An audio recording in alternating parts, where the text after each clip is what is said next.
The fog was thick, hanging low like it wanted to smother the world in silence.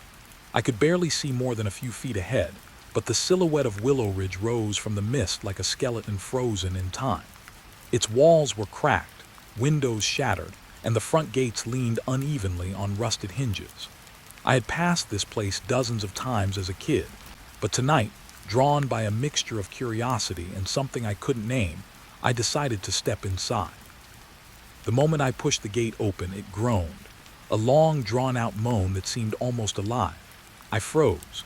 For a second, I thought someone was there just beyond the fog, watching, but there was nothing, only the faint smell of damp stone and old decay. My footsteps on the cracked path echoed strangely, bouncing off walls that had surely seen decades of silence.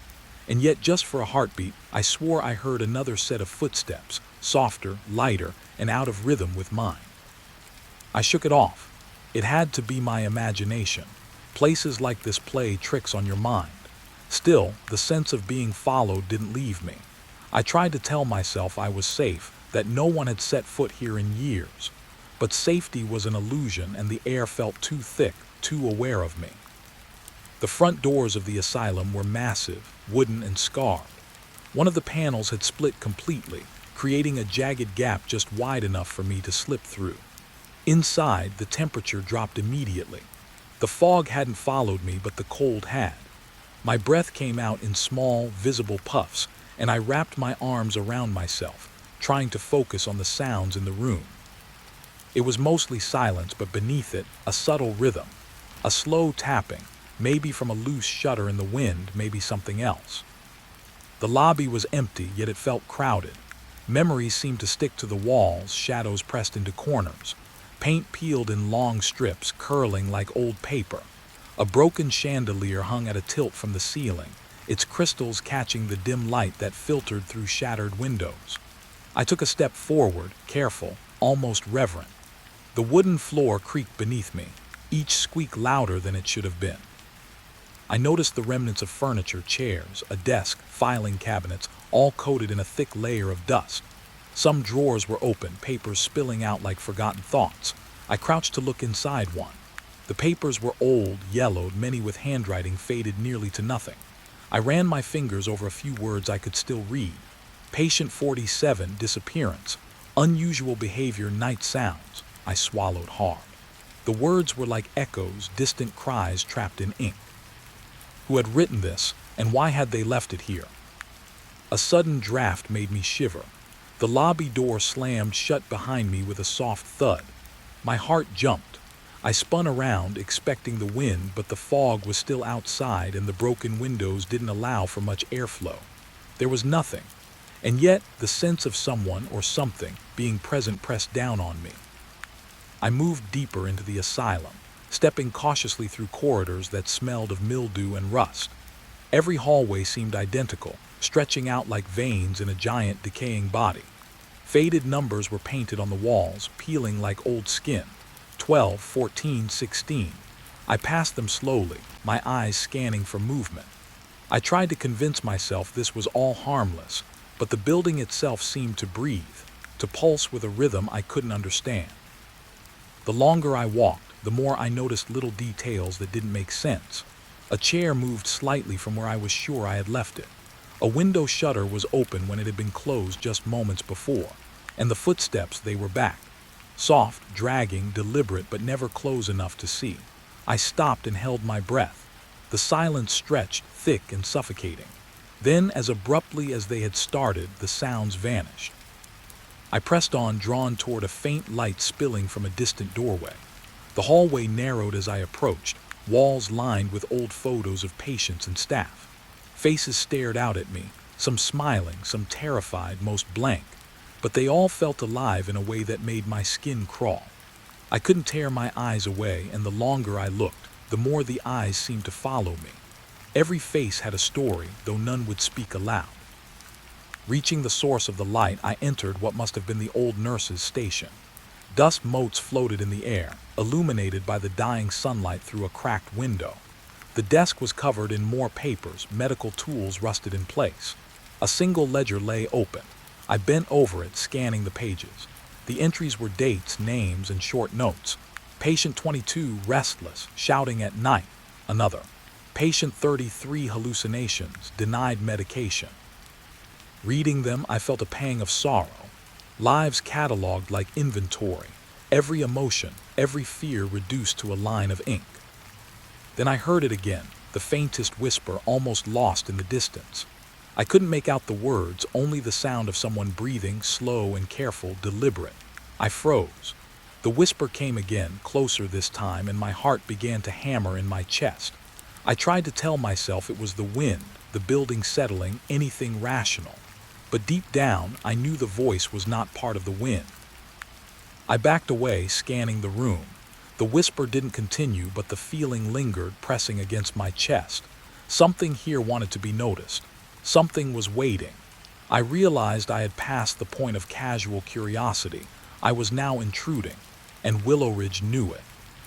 The floorboards behind me groaned.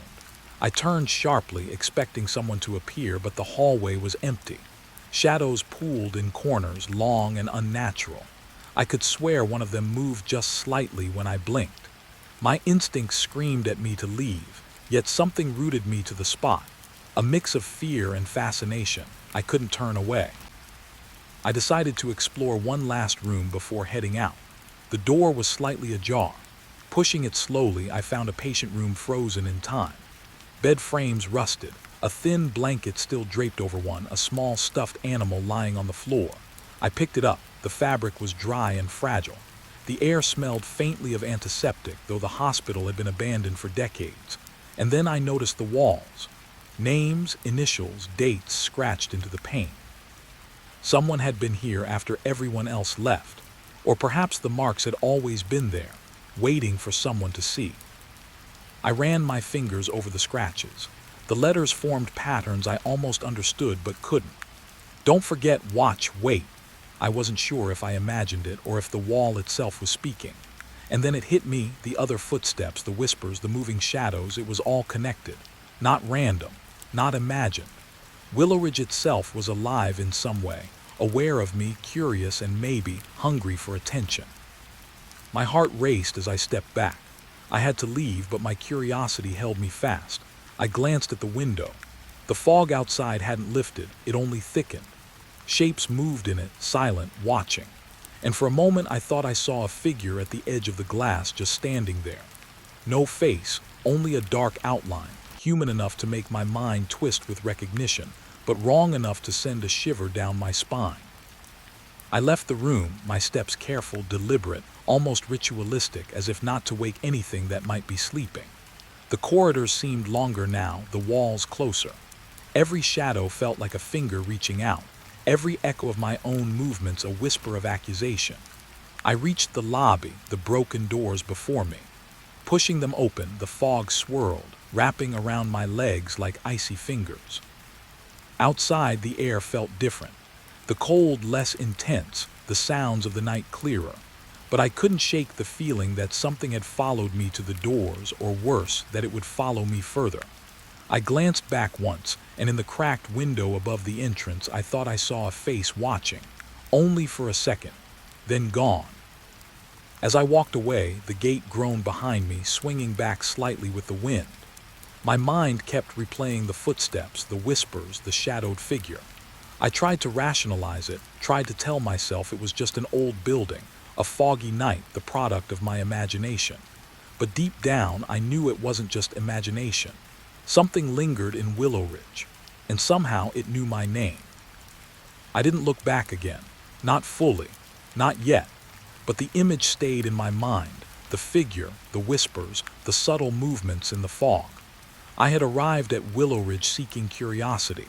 I left with questions that had no answers, and a feeling that I had awakened something in the empty halls that had been waiting for me. The hallway stretched ahead, narrow and dim, lined with doors that had once opened into lives I would never know. The floor was sticky with decades of dirt, and whatever else had seeped through cracks in the old boards. My footsteps echoed softly, swallowed quickly by the shadows. Each door I passed whispered a memory, though I didn't know whose. I pushed open the first door on my left. The hinges groaned, complaining about the intrusion. Inside, the room smelled faintly of mildew and rust. A single bed frame leaned against the wall, mattress missing. On the floor, a pair of small shoes sat side by side, dusty and cracked, as if their owner might return at any moment. I crouched down and ran a finger along the edges. The leather was worn, brittle. The thought of someone having walked those halls in them decades ago made my stomach twist. A thin beam of light from a cracked window struck a chair in the corner. On it lay a folded blanket, yellowed with age, almost perfect in its placement. I picked it up gently. The fabric felt strange, almost like it had absorbed too many years of cold, fear, and whispered secrets. I held it close, trying to imagine the person who had used it. A child, an old man, someone who had never returned home. The thought lingered, pressing against my chest. I moved to the next room. Its door had splintered edges and a lock that had long since rusted away.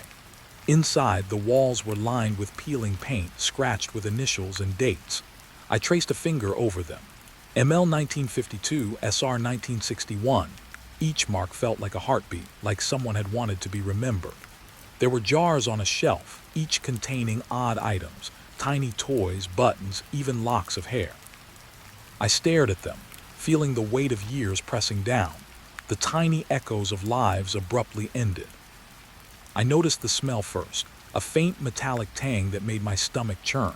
Then I saw the bed, low and unmade, a pillow still flattened as if someone had slept there yesterday. On the floor, a notebook, its cover torn and water-stained. I picked it up carefully. The pages were fragile but legible, short notes almost like diary entries. The nights are long. I hear them in the walls. I try to sleep, but they watch. My throat went dry. Who had written this? How long had these words waited for someone to read them? As I moved deeper into the ward, the rooms became smaller, more crowded with the remnants of forgotten lives. A tiny rocking chair stopped mid-swing. A cracked photograph on the floor, a family smiling, though the edges were eaten away by time. I picked it up and held it close. The faces were faded, the smiles still visible, but their eyes seemed hollow. It felt as if the room itself was staring back at me, curious, waiting for acknowledgement. The floor creaked beneath my feet, each step a reminder that I was intruding. Shadows pooled in corners where the light didn't reach. I thought I saw a movement, a curtain flicker, a chair tilt. But when I turned, there was nothing. Only the thick silence and the faint whisper of wind through broken windows. I told myself I was imagining it, but the doubt didn't leave me. Something about the ward felt aware. One room caught my attention more than the others. Its door hung open just enough to see inside. The bed was neatly made, a small book lying on the pillow. I approached slowly, my fingers brushing against the door frame, splinters biting into my skin. The book was a patient journal, pages filled with neat handwriting. I skimmed through. They say I talk in my sleep. I hear them, watching, waiting. Don't open the windows. I froze. Windows, watching. My eyes darted to the cracked window at the far end. The glass was intact but dirty, the fog outside pressing against it like a living thing. I continued down the hallway, each room revealing fragments of lives frozen in decay. A pair of glasses, bent and scratched, lay on a bedside table. A broken toy piano, keys missing but still arranged as if someone had played it yesterday. Every object whispered a story I couldn't fully hear. The deeper I went, the heavier the air became, thick with dust and sorrow.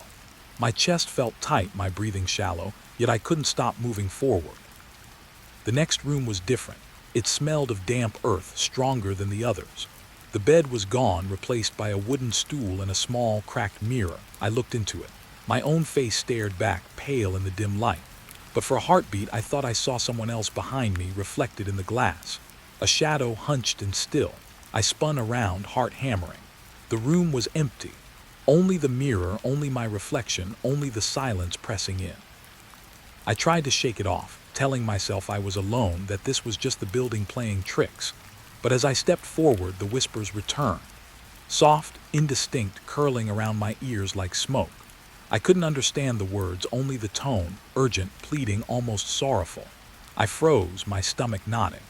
Every instinct screamed at me to leave, yet I felt drawn further into the ward, as if the walls themselves were guiding me. A sudden shift caught my attention. At the end of the hall, a door I hadn't noticed before was slightly ajar.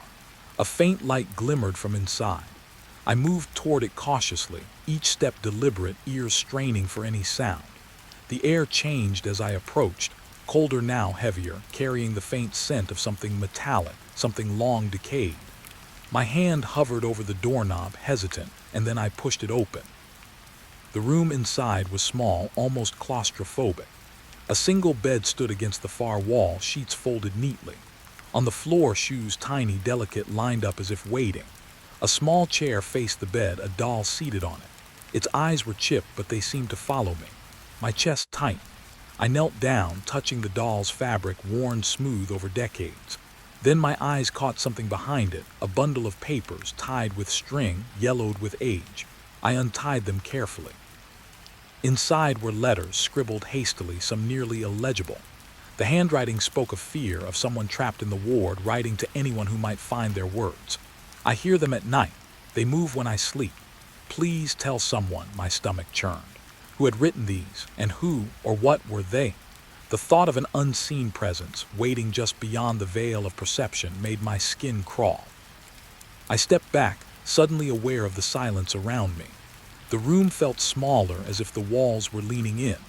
I could hear my heartbeat echoing, loud and hollow. A shiver ran down my spine, and I realized that I wasn't just observing this ward. I was part of it now. Every object, every whisper, every shadow seemed aware of me, cataloging me as I cataloged them. I forced myself to move, leaving the small room and continuing down the hallway. Each room I passed felt heavier, as if the weight of unseen eyes followed me. I caught glimpses of movement at the corners of my vision, shadows stretching unnaturally, shapes flickering where nothing should be. I told myself again that it was imagination, but my body didn't believe me. My fingers itched, my ears strained, my mind spun stories my rational self could barely hold together. At the far end of the ward, I found a door leading to the stairwell. It was locked, the handle cold and unyielding. I pressed my hand against it, feeling the chills seep through my skin. Beyond it, I could hear something. A shuffle, a sigh, I couldn't tell. The thought that someone or something might be on the other side made my chest tight. I stepped back, and for a moment the fear receded slightly, replaced by a strange, hollow curiosity. I turned down another hallway, smaller, darker. Here, the rooms were mostly empty, just the skeletons of beds and cabinets. But on the floor in each room were small signs of the past. A scarf here, a shoe there, a page torn from a notebook. Each item a fragment of a life, abruptly ended or abandoned, waiting for recognition. I picked up a tiny scarf, holding it to my face. The fabric smelled faintly of something familiar, human. I felt a wave of sorrow wash over me. I was intruding on memories that were not mine, and yet I couldn't leave. Finally, I reached a room at the very end, larger than the others. Its windows were boarded, casting long shadows across the floor. The air was thick, almost suffocating. On the wall, a mural faded, peeling, depicted a garden, children playing. I stepped closer, tracing the outline of a small figure with my finger. The paint crumbled under my touch. Then I noticed it scratched into the wood beneath the mural, words nearly invisible. They are still here. I froze. The ward had been abandoned for decades, yet these words, this warning, felt immediate, urgent. My breath caught in my throat. The weight of the unseen, the lives interrupted, the whispering shadows, they were all here, watching, waiting, and somehow they knew I had arrived. I turned to leave the forgotten ward, every nerve screaming. But even as I retraced my steps, I couldn't shake the feeling that the stories, the objects, the whispers, they had followed me, clinging to the edges of my mind. Willow Ridge had given me a gift and a curse, a glimpse into lives left behind, and the knowledge that something inside these walls would never let go. And as I stepped back into the lobby, I knew I had only just begun to see what Willow Ridge was capable of. I stopped mid-hallway when I heard it, a soft voice so faint I almost thought it was in my own head calling my name, just once. Then silence. My heartbeat spiked, not from surprise, but from the sudden, inexplicable recognition of it. How could someone be here? I was alone. I had walked these halls alone for hours. and yet the sound lingered, curling around the corners, pressing against the walls. I tried to reason with myself. It must have been the wind or an echo bouncing from some hidden chamber, but the voice had warmth, a weight to it, as if it belonged to someone I once knew or had known in another life. It tugged at something buried, a memory I couldn't place. I shivered and took a cautious step forward. The floor beneath me groaned in protest, long, slow, deliberate. And then another sound, the faint, metallic creak of a door opening somewhere behind me. I spun around, half expecting to see someone step out from the shadows, but the hallway was empty, stretching into darkness. The broken windows cast uneven light, shadows that pooled and shifted with every movement. My breath came shallow, my skin prickling. The sense of being watched pressed down on me, soft but insistent, like a hand on my shoulder I couldn't shake off. I moved forward again, slower this time, my eyes scanning each door, each corner. The whispers came again, softer now, indecipherable syllables floating through the air. "Who's there?" I asked aloud, my voice trembling. The walls answered only with echoes of my own words. And yet I could feel the presence just beyond perception, circling me, careful not to reveal itself fully. A door ahead creaked slowly, opening just a few inches, though the hinges hadn't moved when I looked last. I paused, the light from the hallway spilling onto the floorboards in front of me. The crack was small, just enough to see darkness beyond it, but it was enough. Enough to make my stomach knot and my chest tight. Something was waiting, or had been waiting for years. I swallowed hard and stepped closer. The hallway seemed to stretch, elongate unnaturally, and the shadows behind me flickered as if trying to catch my attention. I turned my head sharply, catching a glimpse of a figure at the edge of the light. Just a shape, blurred and undefined, then gone when I blinked. My pulse hammered in my ears. I told myself I was imagining it, yet every instinct in my body screamed otherwise. The whispering grew more insistent as I walked past the doors. I couldn't make out words, only the rising urgency, the soft cadence of someone or something trying to communicate. It was intimate, almost pleading, but the meaning was just out of reach. I pressed my hand against the nearest wall. The paint was peeling, rough under my fingers. For a moment it felt warm. Not cold, not decayed, warm. I jerked back. My mind struggled to reconcile the sensation with the emptiness around me. Another door creaked open, then slammed shut somewhere far down the hall. I flinched. The sound was too deliberate, too timed to be accidental. My gaze darted toward the source. Nothing. Yet the air itself seemed to hum, the sound of distant breathing brushing past my ears. I could feel it now, the building itself watching me, curious, evaluating. A subtle vibration in the floor, the faintest draft, like the exhale of a long-forgotten occupant. I pressed forward, drawn toward the darker end of the hallway. A lamp lay on the floor, its glass broken, but a faint glow emanated from it, flickering in a rhythm almost like a heartbeat. Shadows danced across the walls, elongating and shrinking with each flicker. And through it all, the whispering persisted, soft syllables curling around my head, teasing comprehension. "What are you hiding?" I thought I heard it say. Or maybe I imagined the words, imposed them on the sound. I reached a room whose door was wide open. The darkness inside seemed to breathe, expanding toward me. I hesitated, my hand hovering just outside the frame. Then I saw them, shapes moving across the floor, fleeting shadows, so fast and subtle I almost thought I was imagining them. A chair rocked slightly. A curtain fluttered, though the air was still. My heart pounded. Someone had been here, someone or something. The whispers coalesced, rising in tone, almost urgent now. I could swear one of them said my name again, this time with clarity soft but unmistakable. My legs trembled, but I couldn't stop myself. I stepped inside. The floor was cold, dust clinging to my shoes. Objects in the room shifted subtly as I passed. A pile of papers slid slightly on the table. A door at the far end of the room I hadn't noticed before now stood ajar. I moved toward it, each step deliberate. The whispers followed, rising and falling like distant waves. I reached the door. Beyond it, the hallway continued, darker, narrower. A shadow shifted across the far wall, a subtle outline that didn't belong to me. I froze.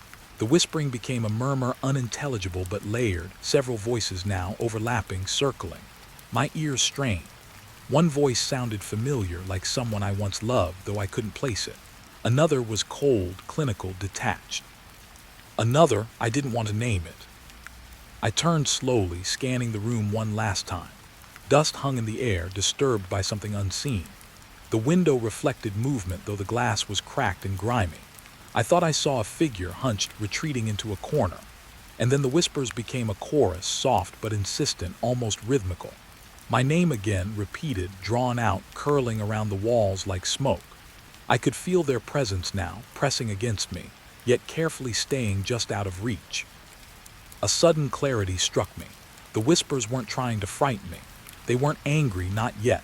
They were trying to guide me. Something was trying to show me the ward, its stories, the lives trapped here. I realized the voices had always been here, living inside the walls, the floors, the peeling paint, waiting for someone to notice. They weren't shadows. They were remnants, fragments of memories. And now they had chosen me. I followed them, moving through the darkened hallway, past doors that seemed to sigh as I passed. Every step brought new revelations. A child's shoes neatly placed on the floor. A diary, pages curled with age, left open on a desk. Faded photographs pinned to walls, faces smiling, terrified, pleading. Each discovery was a reward, a small answer to the mysteries I had sensed since entering Willow Ridge. And yet every answer birthed more questions. Who had left these items?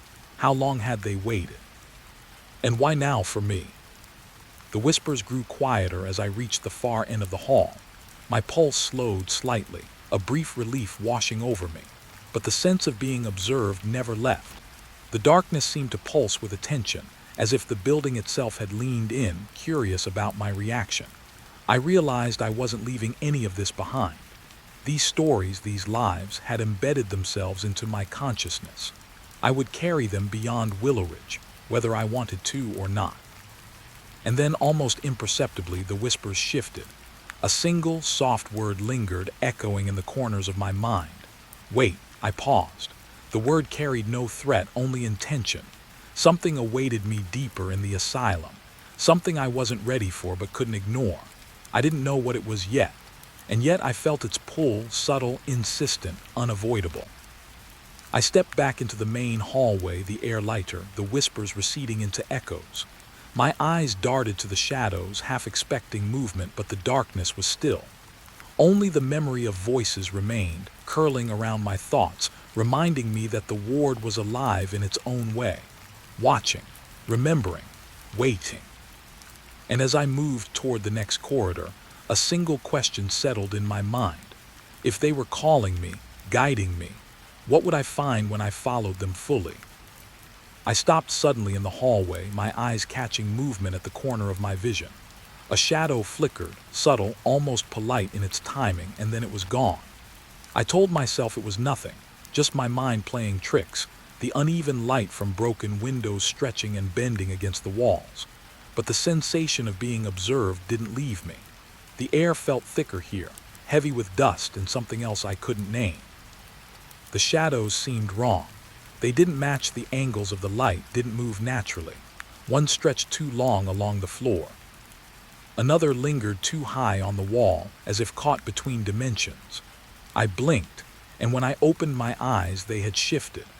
Not just moved, but multiplied, like the building itself was breathing, folding the light around secrets I wasn't supposed to see.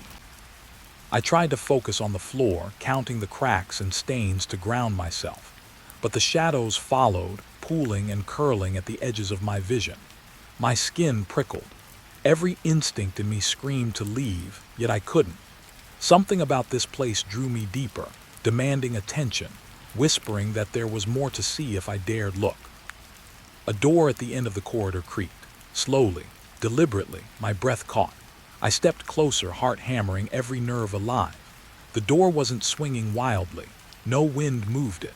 It simply shifted inch by inch, as though something unseen were testing the boundary between the rooms. I paused outside, hand hovering over the handle. The shadows nearby thickened, pooling like ink spilled across the walls. I leaned closer, peering into the room. The furniture was coated in dust, chairs toppled, and a broken cabinet lay on its side.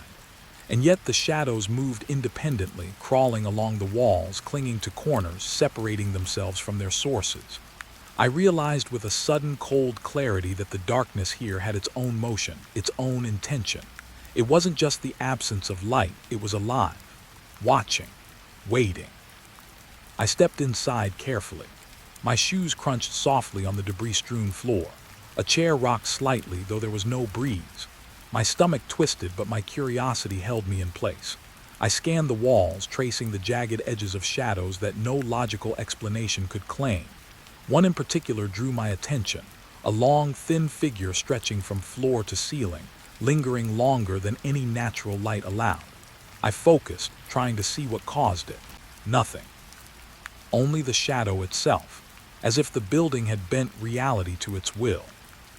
I moved slowly, almost reverently.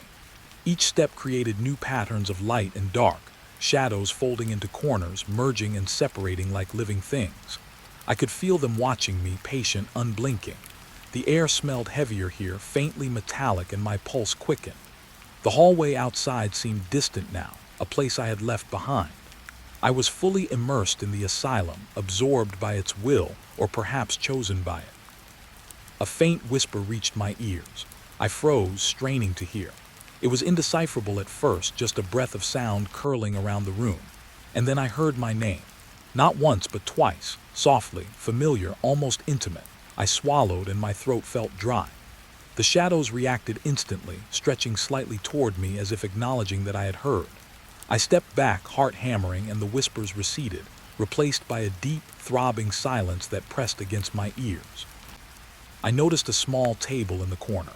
Papers lay scattered across it, yellowed with age. I bent down to pick one up. Faded handwriting, sharp and hurried. "They move when you look away, don't trust the light," my stomach nodded. The words confirmed the truth my eyes already told me. The shadows were not passive. They moved with purpose, conscious of me, aware of my presence. And for a terrifying moment, I felt like a trespasser in a house of intent, not a building of bricks and wood. I moved further in, drawn to a window. Moonlight filtered weakly through the cracked glass, throwing long lines across the floor. I stared at the shadows on the wall, and one by one they started to shift in ways that defied logic. A tall, thin shape stretched toward the ceiling, elongating unnaturally. Another seemed to crouch, waiting, observing. I felt their gaze like icy fingers tracing my spine. I turned away for a second, and when I looked back, they had changed. New forms, unfamiliar and wrong, filling spaces that had been empty moments ago. A door creaked behind me, slowly. I spun around, eyes scanning. Nothing moved, nothing breathed, yet the feeling of attention intensified. I realized the shadows weren't just following me. They were communicating, guiding me towards something I could not yet understand. A flicker in the corner caught my eye. A small figure, darker than the surrounding shadows, crouched in the far end of the room. When I blinked, it vanished, leaving only a smear of darkness lingering on the wall. I took a deep breath, trying to calm my racing mind. But the shadows were relentless. They whispered, shifted, merged, and separated in ways that made me question everything I thought I knew about space, about light. My own body felt fragile, insignificant, a vessel in a house older than memory, watched by forces I could not name.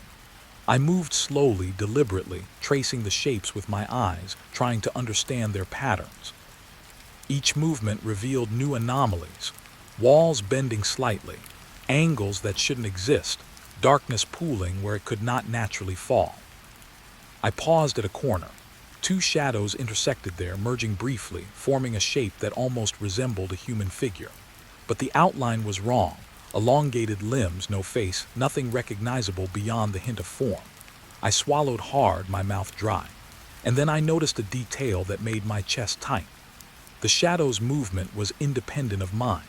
It had stepped closer, subtly, as though it could move of its own volition, unbound by physics or reason. A whisper, soft and deliberate, reached me again. "Do you see us?" I nodded slowly, though I knew it could not perceive my motion. The shadows seemed to pulse, reacting. And then, almost imperceptibly, they split, retreating into corners, leaving streaks along the walls where the darkness had thinned. I realized I had been holding my breath the entire time. Exhaling slowly, I felt a brief, hollow relief. but it was temporary. At the far end of the room, a faint light glimmered from beneath a door. The shadows leaned toward it subtly, drawn as if by instinct, and I felt the pull too. Something important awaited behind that door, something the darkness itself wanted me to see. My legs trembled as I walked toward it, careful not to trip over debris scattered across the floor. Each step seemed to resonate with the room, stirring the shadows into subtle motion. I reached the door. Faint light spilled into the room, illuminating dust and broken furniture. I paused, feeling the full weight of the asylum around me. The shadows lingered at the edges, hesitant now, but not gone. I sensed them waiting for my next move, curious about how I would react. My hand hovered over the doorknob. A whisper reached me once more, soft, coaxing. "Open it if you dare." I turned briefly to glance at the walls behind me. The shadows lingered longer than natural light allowed, clinging to corners and crevices, stretching into spaces that should have remained empty. I shivered. Their presence was persistent, patient, and unnervingly intelligent. They had observed me for hours, following me, guiding me, and now they waited for me to take the next step. The pull toward the unknown beyond the door was irresistible. I exhaled slowly, steadying my nerves, and turned the handle. The door creaked open, revealing darkness deeper than the hallway, heavier than the room I had just left. The shadows shifted slightly, flowing into the new space as though eager to reveal what had been hidden for decades. And I stepped inside, knowing that what I would find next could change everything I thought I knew about Willow Ridge. I didn't run, not immediately. My legs carried me steadily, cautiously out of the last shadowed corridor, past the open doors, past the warped walls that seemed to lean toward me as if in farewell or warning. The whispers had faded, replaced by the hollow groan of the asylum settling around itself, a building breathing in the quiet. But even as I stepped toward the exit, I could feel the weight of eyes on me, watching from spaces I couldn't see. The front hall stretched ahead, a cavernous emptiness I had seen only in glimpses before. Moonlight pooled across the cracked tiles, illuminating peeling paint and shards of broken glass. I stepped carefully, feeling the floor tilt beneath me.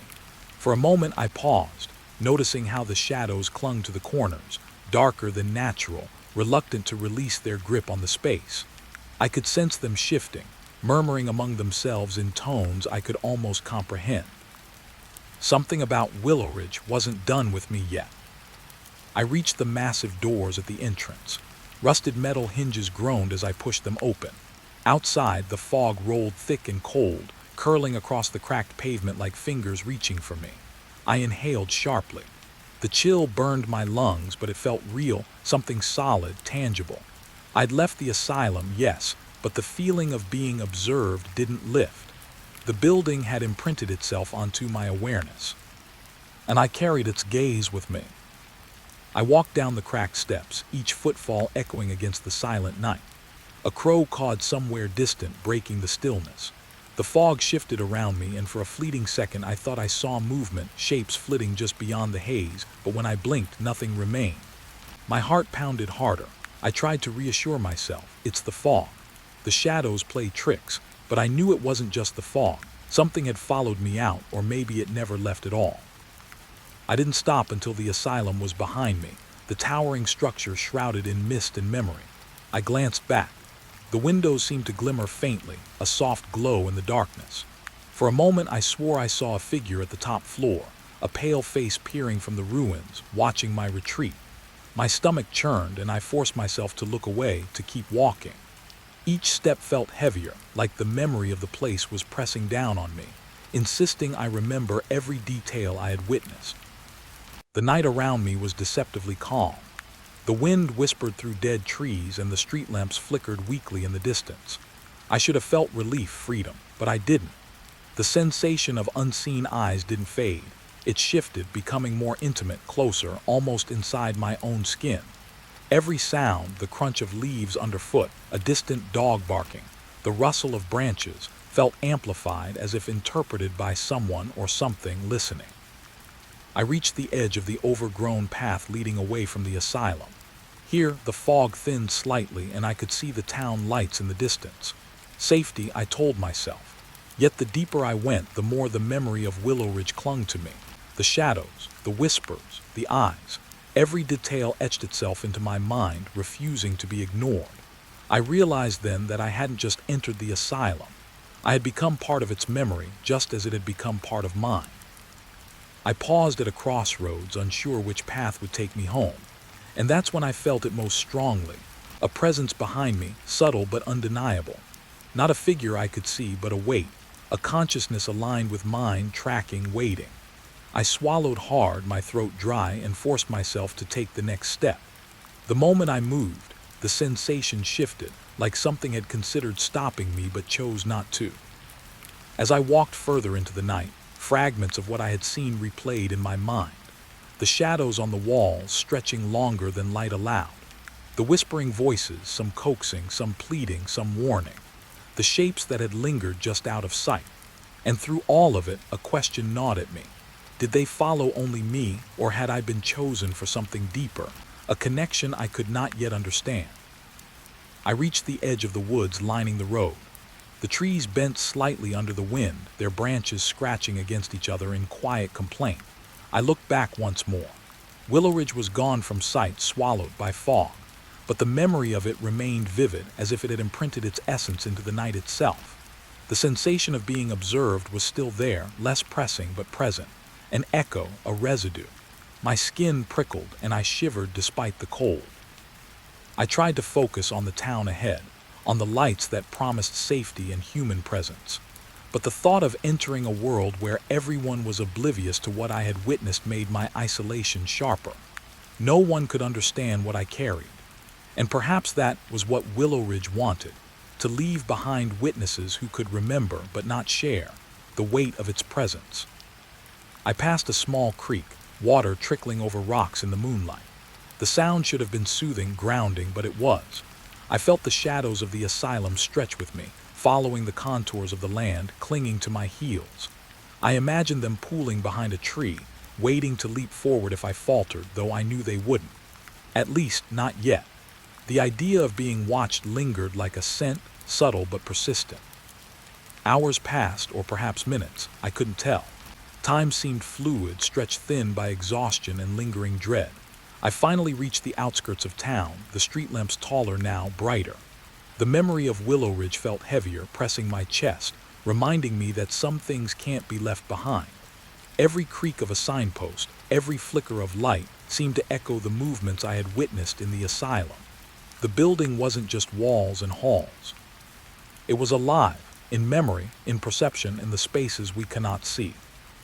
I stopped at a diner on the edge of town, the lights warm and inviting. I sat at the counter, hands wrapped around a cup of coffee that was long gone cold. I should have felt relief, comfort. Instead, I felt the presence again, subtle but unmistakable, like a shadow folded into my mind. I tried to shake it off, told myself I was safe now. But the truth pressed against me like a weight. Leaving Willow Ridge physically didn't mean I had escaped it mentally, emotionally, spiritually. I glanced out the window, half expecting to see a figure in the fog, watching, waiting. Nothing appeared.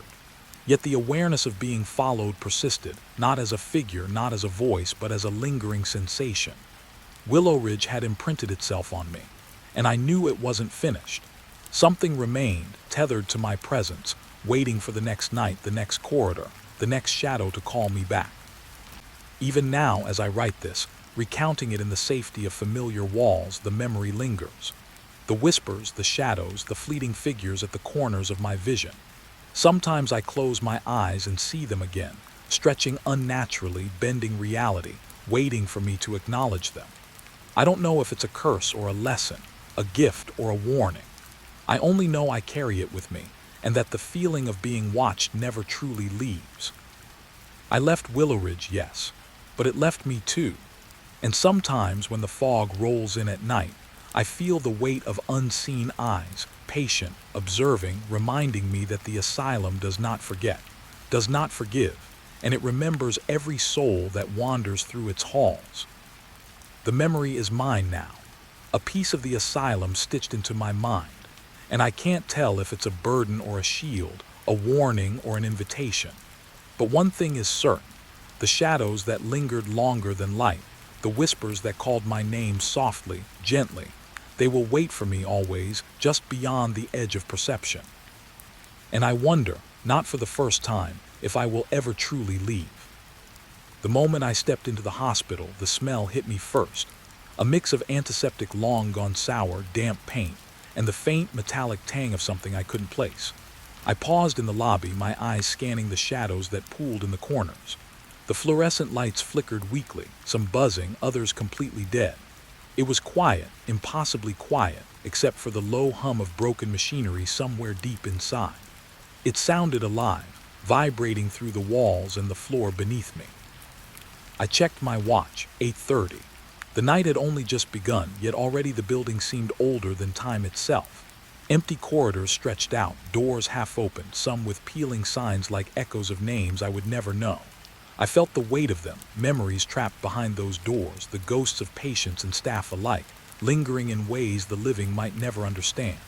I inhaled slowly, trying to calm the tightness in my chest.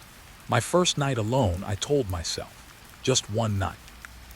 Distant echo of laughter made me freeze.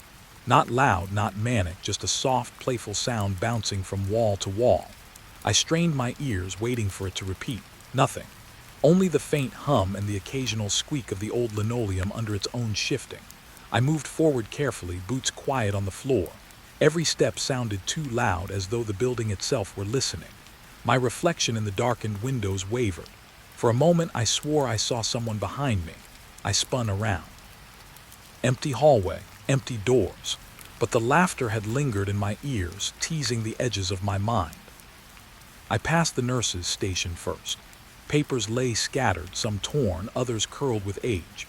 A clipboard clung to the edge of the counter, dangling as if it had been frozen mid-fall.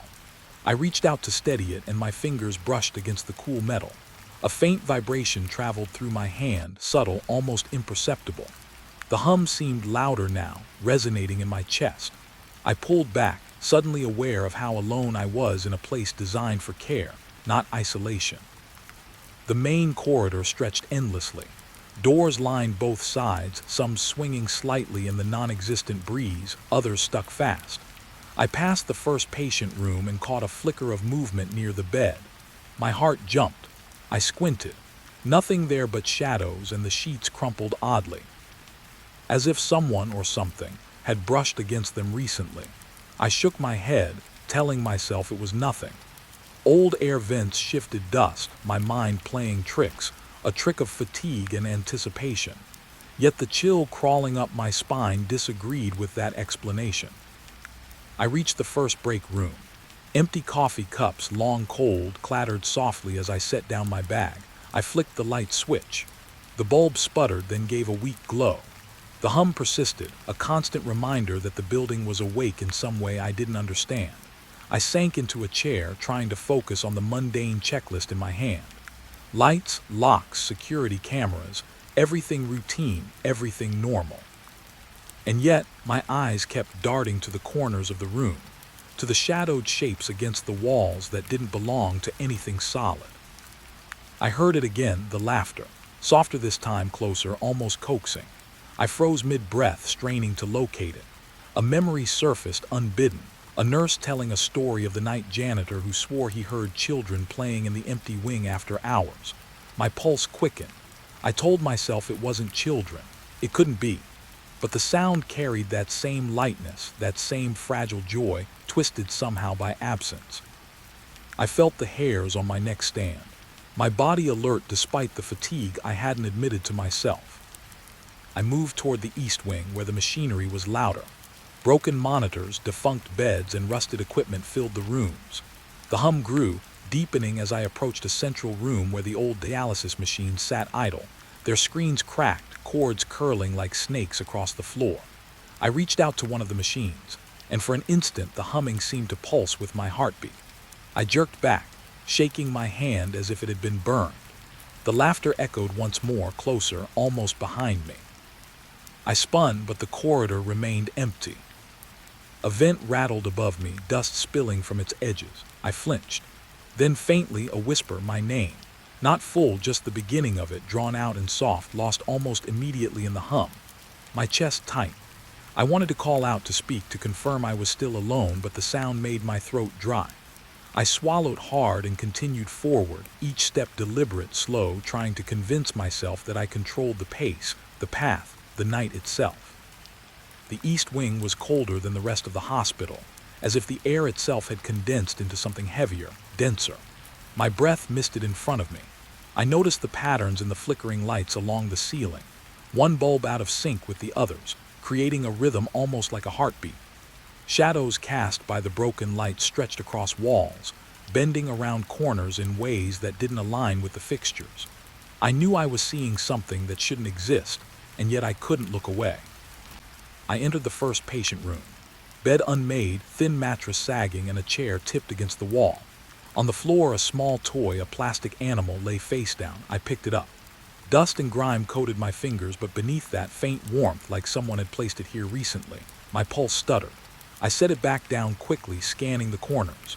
The shadows moved subtly, tiny adjustments that made the edges of my vision tremble. I swallowed, trying to ground myself in reason.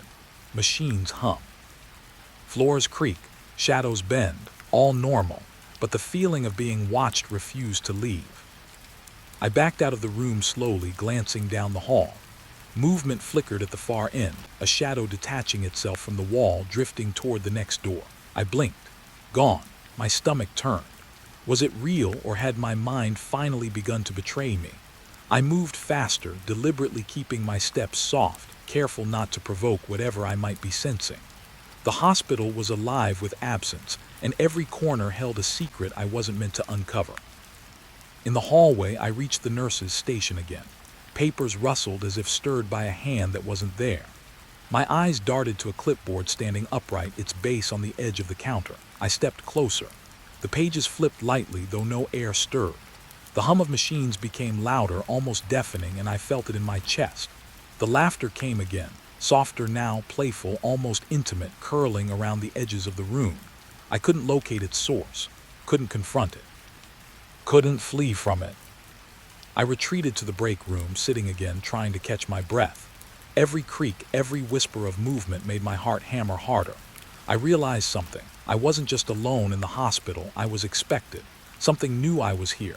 Something waited, patient, observing, almost amused. The thought made my stomach churn. I wasn't ready to leave. I didn't want to leave. And yet the idea of staying became harder with each passing second.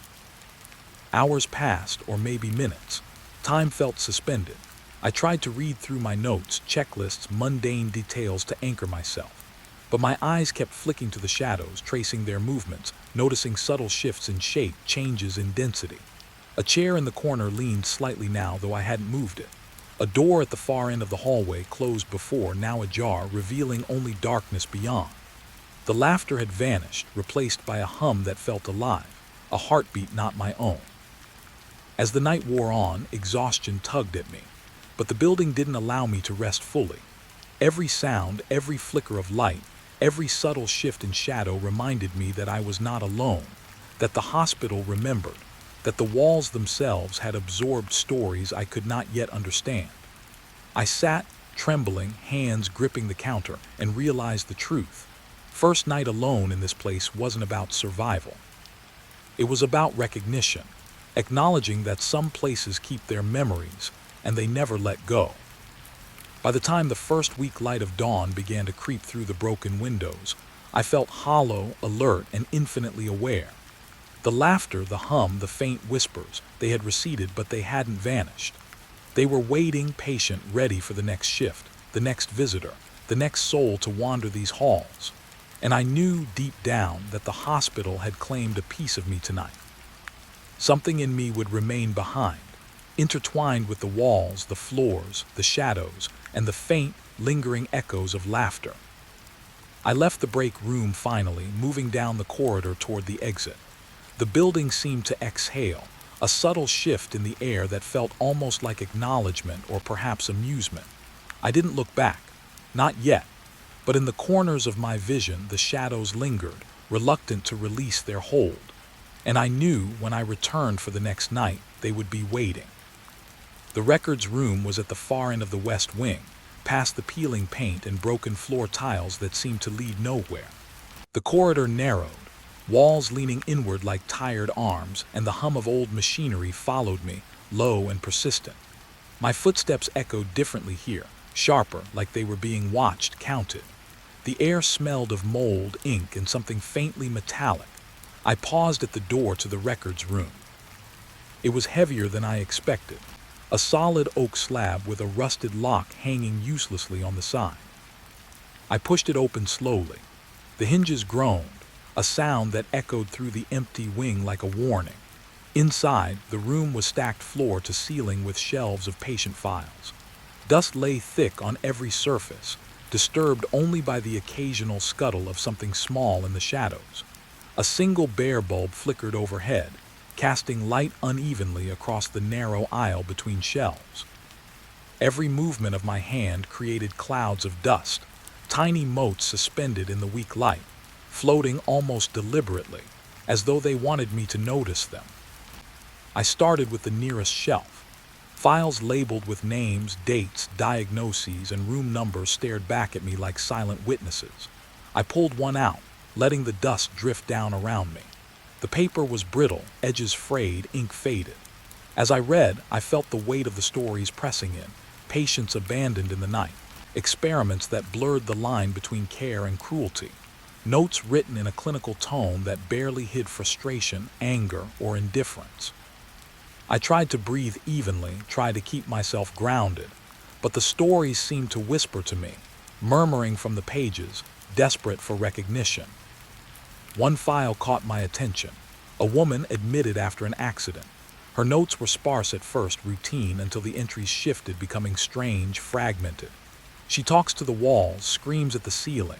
Do not let her wander unsupervised. I swallowed. The handwriting changed in later entries, shaky, almost frantic. Still hears them at night. No sleep. Staff report that she laughs alone, then cries. Room 42, do not enter alone. I glanced around the room. Room 42 was somewhere in this building. Doors long closed, perhaps locked, but now alive in my mind. A chill crawled up my spine. The air shifted slightly. I felt it against my neck, the subtle movement of a presence that didn't belong. I told myself it was imagination. The building was empty, just me. And yet every creak of the floor, every flutter of papers in the draftless room made my stomach tight. I moved to another shelf, another set of files, and found the story of a boy, 12 years old, admitted after a minor injury. But the notes revealed far worse. Isolation, prolonged medication, records of him screaming at invisible visitors. He calls them friends. Staff calls them voices. No improvement. Monitor closely. I traced my finger along the words, trying to understand what had happened here, but the words seemed to thicken the air, make it heavier, harder to breathe. A low creak echoed behind me. I froze. The door I had entered through was ajar a fraction now, though I had left it closed. I stepped back instinctively. Nothing moved in the shadows. I told myself it was the building settling, old wood stretching. But the dust had shifted subtly, a trail leading toward the corner of the room where the shelves formed a dead end. I followed it slowly, careful not to disturb too much air, not to alert whatever was here, if anything at all. I found an old metal cabinet at the back, locked tight, rusted shut. I couldn't pry it open with my hands, but the lock itself seemed almost fragile, as if it could be undone with persistence. I ran my fingers along the surface. Tiny scratches like fingernails marred the paint. A sense of unease settled deep in my gut. Someone or something had been here after the hospital closed, touching these files, leaving traces without leaving their body. My pulse quickened. The hum of machinery, distant but present, seemed to grow louder. I moved to a different shelf, pulling down a file that smelled faintly of mildew and old skin.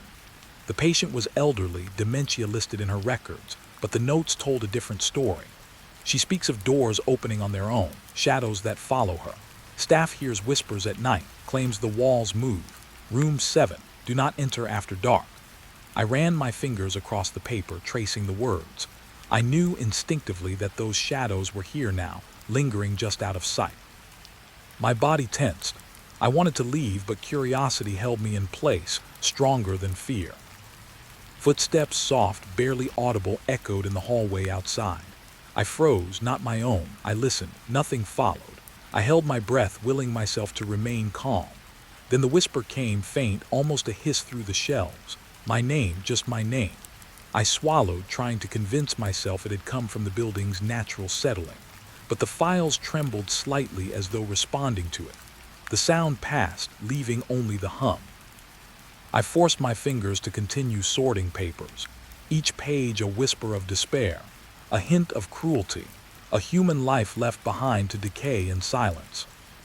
I discovered a collection of files tied to experimental treatments, patients sedated for days, sometimes weeks, left alone for observation that bordered on neglect. Notes mentioned voices, shadows, unseen movements, sudden disappearances from beds, faint laughter in empty corridors. I felt a growing weight in my chest, a knot that tightened with every story. The hospital wasn't just abandoned, it remembered. It remembered the suffering, the despair, the whispers of lives that could not leave. And now I was here, a witness, a new part of its memory. The cabinet at the back rattled suddenly, a sound sharp enough to make me jump. I stared at it, unsure if it had moved on its own or if my imagination had made it real. The lock clinked faintly, though I hadn't touched it. A faint draft passed through the room. Papers lifted slightly, floating, hovering as if weightless. My skin crawled. I wanted to step back, wanted to leave, but my curiosity pressed me forward. One file caught my eye, notes of a patient who claimed to speak to shadows. Staff dismissed him. He disappeared from records abruptly, leaving only the faintest trace of handwriting. They know I'm here. My hands shook as I set the file down, the words burning into my mind. I moved toward the window, hoping for some relief, some sense of normalcy outside.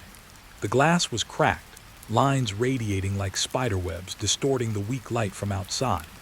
Shadows pooled in the corners, darkening unnaturally. I felt them stretch toward me as if sensing my fear. I turned back to the shelves.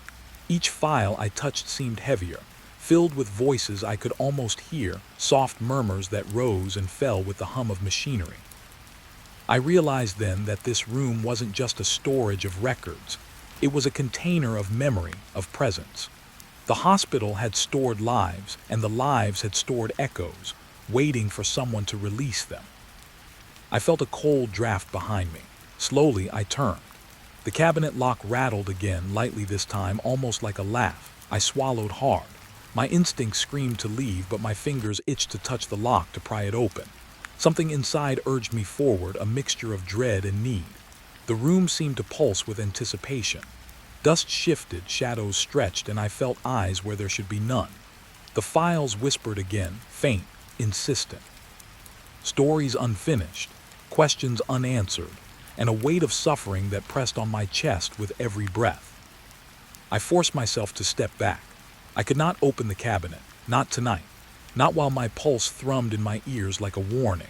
I turned my attention to the aisle, scanning each row of shelves, each file labeled with lives abruptly ended or cruelly prolonged. The hum persisted, growing louder in waves, almost as if it were breathing with me. I realized the hospital itself was awake, aware, and it had noticed me. I could feel its attention in the back of my mind, pressing lightly, testing my boundaries, waiting to see how long I would endure. Eventually, I returned the files to their shelves, my movements slow, deliberate, careful not to disturb more than necessary.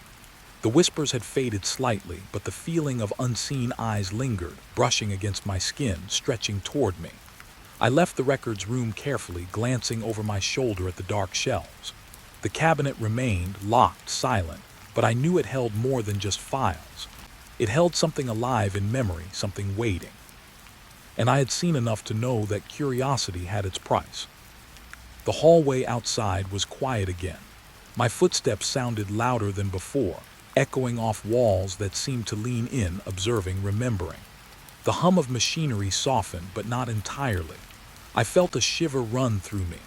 I had entered to catalog old records, to understand history, but history had understood me. And in this hospital, the past never truly dies. The staircase groaned under my weight, each step complaining like a living thing. I could hear the echo of my own boots trailing behind me, yet beneath it there was something else. A faint, measured tread, almost in sync with mine, but softer, lighter. My pulse skipped. I froze, listening. It stopped when I stopped. I stepped again, and the sound returned, packing me. I swung around quickly, the dim hallway above empty, shadows pooling in corners that no light reached. My breath caught in my throat. I told myself it was just the building settling. Old hospitals groan, floors stretch, air shifts. But logic felt thin, brittle against the way my skin crawled. I reached the upper floor landing. Dust motes danced in the sickly yellow light of the flickering bulbs. The air smelled faintly of disinfectant, or maybe it was just memory, a residual ghost of what this place had been. I forced myself to move, each footstep deliberate, slow, trying to keep calm. The soft echo followed, always following. Always one beat behind, like it was learning me. The first room I passed was unlocked. The door creaked open slightly as if nudged by the air. Inside, the walls were lined with peeling wallpaper, the floral pattern warped and faded, curling at the edges. A chair lay toppled on its side. I could almost imagine someone sitting there, staring at me, waiting. I shook my head, telling myself it was empty. And yet the soft footfalls resumed, always behind, always catching up. I reached the end of the hallway and found a series of doors, patient rooms, each with a small window set high. I peered inside one. The bed was stripped, mattress stained, sheets long rotted or discarded. A small cabinet had been left ajar. Something in the back of the room caught my eye, a small toy, a wooden horse, its paint chipped. It seemed oddly placed, too deliberate for abandonment. I reached out to touch it. The wood was cold, dry, splintered. And then I thought I heard a whisper, my name. So faint I almost didn't recognize it, almost convinced myself I was imagining it. I dropped the toy, spinning toward the hallway. The echo of footsteps quickened in response. I moved down the corridor, faster now, but careful not to run. My eyes darted from door to door, shadows stretching unnaturally, corners darkening as if breathing in the light. One door at the far end appeared slightly open. I didn't remember leaving it that way. The soft steps seemed to pause when I hesitated, then resumed, slower now, more deliberate. I forced myself to glance inside. Nothing. A bed, a chair, a window that framed the night outside. Nothing. Yet the air felt heavier, thick with expectation, with eyes unseen. I passed another room. Papers littered the floor, scrawled in that unmistakable, brittle handwriting I had seen in the records room. Notes, patient logs, scribbled in panic. He follows me. I hear him. He waits. The words made my stomach knot. My mind reached for explanation, wind, rodents, old pipes, but none fit the sensation growing in my chest. Something knew I was here. Something had been waiting, the footsteps, the shadows, the whispering air, all signs pointing to awareness. I pressed onward. The corridor curved, bending slightly to the left. My own echo mingled with the soft footsteps, a rhythm I couldn't shake. I stopped at a doorway, hand on the frame. The floorboards inside were warped, as if something heavy had passed recently. The air was colder, sharper, carrying a faint smell of antiseptic and something else. Iron, blood, I couldn't place it. I stepped inside carefully. The footsteps paused just outside the room. Silence. My heart pounded like a drum. I forced a deep breath, trying to calm my racing mind. And then they started again. Soft, precise, approaching. I turned slowly. No one. The doorway framed nothing but darkened hallway, the flickering light casting shadows that moved too fluidly. I swallowed hard, gripping the edge of the doorway, trying to anchor myself in reason. It was impossible. My mind screamed that I was alone. My body screamed that I was. The footsteps were patient, methodical, packing me as if they had a plan and I couldn't escape their measure. I moved down another corridor. The walls here were bare, concrete peeling in long vertical strips. Old wiring hung loose, sparks flickering once, twice, and dying. The hum of machinery below joined the echo of steps above. They seemed to follow me precisely now, pausing when I paused, quickening when I quickened. I could almost feel their weight, a presence crouched just behind the veil of darkness. I stopped in front of a stairwell, peering down. The lower floor was silent. No hum, no echo. But I knew somehow it was waiting. Patience was its ally. I tried to focus on the lights, on the small cracks in the ceiling, anything tangible. And then I noticed it, a door at the far end of the hall, slightly ajar. I hadn't passed it before. The soft footfalls slowed as if in caution, then resumed when I didn't approach immediately. My curiosity pulled me forward despite every instinct screaming to flee. I approached the door, hand trembling, and pushed it open. The room beyond was empty, sterile, and yet filled with the scent of something long decayed. A wheelchair stood in the corner, turned toward the wall. The soft footsteps paused again, as though expecting me to act. I scanned the room slowly, eyes adjusting to the shadows. Nothing moved, nothing breathed, and yet I could feel the rhythm behind me, soft, patient, unyielding. A file lay on a desk, edges curling, dust coating it like a layer of frozen time. I opened it carefully. Notes, charts, desperate pleas written by hands long gone. They come at night. We hear them in the halls. Do not follow. I traced the words with my fingers, feeling the imprint of fear pressed into the paper. The footsteps seemed to echo these pages, matching the rhythm of panic, the cadence of dread. I realized then that they were not random. They were deliberate, aware. Each step a measure of observation, each pause a test. The hospital was no longer empty. It had remembered, and it was teaching me to remember too. I wanted to step back, to leave, but my feet betrayed me, drawing me deeper into the hallway, into the pattern. I glanced over my shoulder. Shadows pooled in corners, stretching toward me, bending light unnaturally. I couldn't see a body, couldn't see a figure, but I felt it in every nerve. The soft steps pressed closer, though no one appeared. I reached the stairwell to the east wing. The steps were warped, uneven, each creak resonating through the upper floor. I hesitated at the first step, hand on the railing, trying to steady my pulse. The soft footsteps paused outside the stairwell. Then slowly they resumed, closer now, pressing at the edge of perception. I descended carefully, the hum of machinery below growing stronger, deeper, resonant. A door at the bottom was slightly ajar, spilling light into the stairwell. I didn't remember leaving it open. The soft echoing finally stopped just as I reached the bottom. Silence fell abruptly, heavier than the footsteps had been. My chest heaved, sweat prickling along my spine. I glanced back up the stairs. Nothing. The upper floor lay dark, silent. And yet I couldn't shake the certainty that something had followed, had watched, had measured. The hospital was waiting. It had learned my rhythm, my hesitations, my fear. And somewhere in the shadows and the dust, it waited for the next step.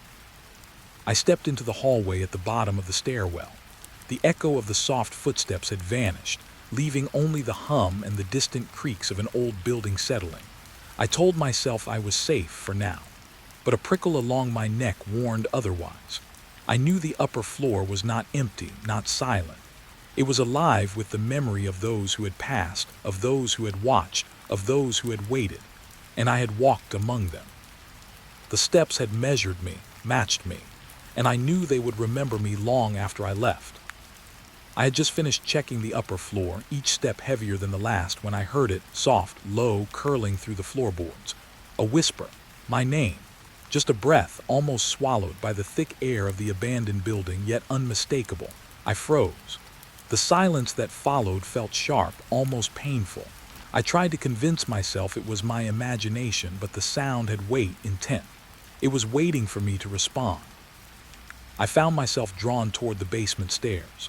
The metal grate covering the entrance was slightly ajar. A faint draft rose from below, icy and wet, smelling faintly of mildew and something metallic I couldn't name. I stepped closer. The whisper came again, this time clearer, curling around my ears like smoke. Here, it said. Down here. I swallowed hard, gripping the railing. My skin prickled. Logic argued with instinct. There shouldn't be anyone here. No one had been here for decades. And yet the sound had a body, a presence, a pulse. The steps groaned beneath me as I descended. The light from the upper floors barely reached the basement, and shadows pooled around every corner. My hand brushed against the wall, cold concrete rough beneath my fingertips. The whisper followed, bouncing off walls I couldn't see, stretching into corners I couldn't reach. I paused midway down the stairwell, peering into the blackness below. Nothing moved, nothing breathed. And yet the air shifted against my face, curling cold fingers into my hair, down my neck. I reached the bottom. My boots hit the concrete floor with a hollow echo. The basement was cavernous, filled with rows of old filing cabinets, discarded equipment, and long-forgotten crates. Dust swirled in the dim shafts of light from a cracked window near the ceiling. The whisper came again, drifting from the far corner, pulling me like a string. I wanted to turn back, wanted to run, but something about the voice, the way it carried my name, rooted me in place. I stepped forward, boots crunching on broken glass, metal, and debris. Each footfall felt louder than the last, echoing through the cavernous space, bouncing against walls I couldn't measure. The whisper was patient, teasing, always just beyond the edge of comprehension. I followed it toward the far wall where a stack of crates blocked the corner. I crouched down, reaching around, but found nothing. Just empty air. And yet the cold draft kissed my hands. The kind of chill that didn't come from the air, but from something else entirely. I straightened up, listening. The whisper had stopped. The basement was silent again, too silent. I took a cautious step backward and the whisper returned, coming from directly behind me. I spun, heart hammering, but there was only darkness, stretching endlessly between the shadows of old equipment and storage racks. My chest ached with tension. Something was there. I could feel it. Watching. Waiting. Measuring. I took another step, this time toward a door on the far wall. The whisper drifted toward it. My name, soft, coaxing, almost intimate, almost gentle, yet laden with menace. Reached the door. My hand shook as I grasped the cold metal handle. The whisper stopped. Silence pressed in. My pulse thundered in my ears. Slowly, carefully, I turned the knob and pushed. The door groaned, hinges protesting after years of neglect. Beyond was only darkness, a corridor so black it felt like swallowing night itself. The cold draft rushed from it in welcome, brushing my face like a warning. My mind tried to make sense of it. An old storage corridor, perhaps long sealed. But the voice. It had come from here. I had heard it clearly. I stepped inside, careful, trying to let my eyes adjust. Dust hung in the air, thick and choking, settling on the floor in ghostly patterns. My boots made no sound on the concrete, yet I could hear every whisper of movement around me, the soft scrape of metal, the faintest shift of air. Something moved in the shadows at the edge of my vision. I spun, heart lurching, but again, nothing. The darkness seemed to breathe, pulsing with expectation. A crate shifted and I froze. It hadn't been near me a moment ago. My gaze darted across the room, nothing visible, but the temperature dropped sharply. My breath formed a mist in the frigid air. The whisper returned, closer, soft against my ear, though nothing was there. "Why are you here?" it asked. The voice was not angry, not threatening, yet every word carried weight, a judgment, a presence. I swallowed hard. I wanted to speak, to demand an answer, but my voice caught in my throat. I backed toward the corridor, the whisper trailing me like a shadow, teasing, testing. The further I moved, the more the air seemed to thicken, pulling against me, resisting my motion. I reached the center of the basement where an old furnace sat cold and rusted, its pipes coiling into shadows. My reflection in the small, grime-covered window of the furnace looked wrong, distorted, stretched. I stepped closer. The whisper changed, a soft sigh this time, wrapping around the corners of my mind. My name again. Just one word, endless in its repetition. I leaned closer to the window, peering into the blackened reflection. Something shifted behind me, subtle at first, almost imagined. A movement in the corner of my eye. I spun, nothing there. But the air hummed, a low vibration I could feel in my chest. The whisper returned, this time layered, as if multiple voices spoke at once, my name curling in every tone, male, female, child, old, young. I staggered back, pressing my hand against the wall for balance. The basement seemed to tilt, the shadows stretching longer, reaching toward me, bending around corners that shouldn't exist. I stumbled over a box, cursing under my breath, and the whisper halted.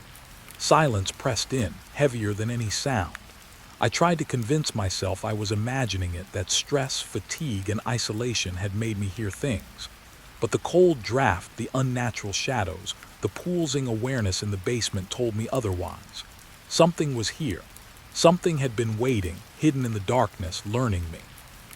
I moved cautiously toward the stairs, wanting to escape, to breathe the air of upper floors again. The whisper returned, faint now, carried on the draft, teasing, almost mocking. My name again, softer, fatting as I ascended. I glanced over my shoulder. Darkness pooled at the bottom of the stairs. The basement had not released its hold. I climbed faster, boots scraping against the old concrete, shadows stretching long behind me like arms.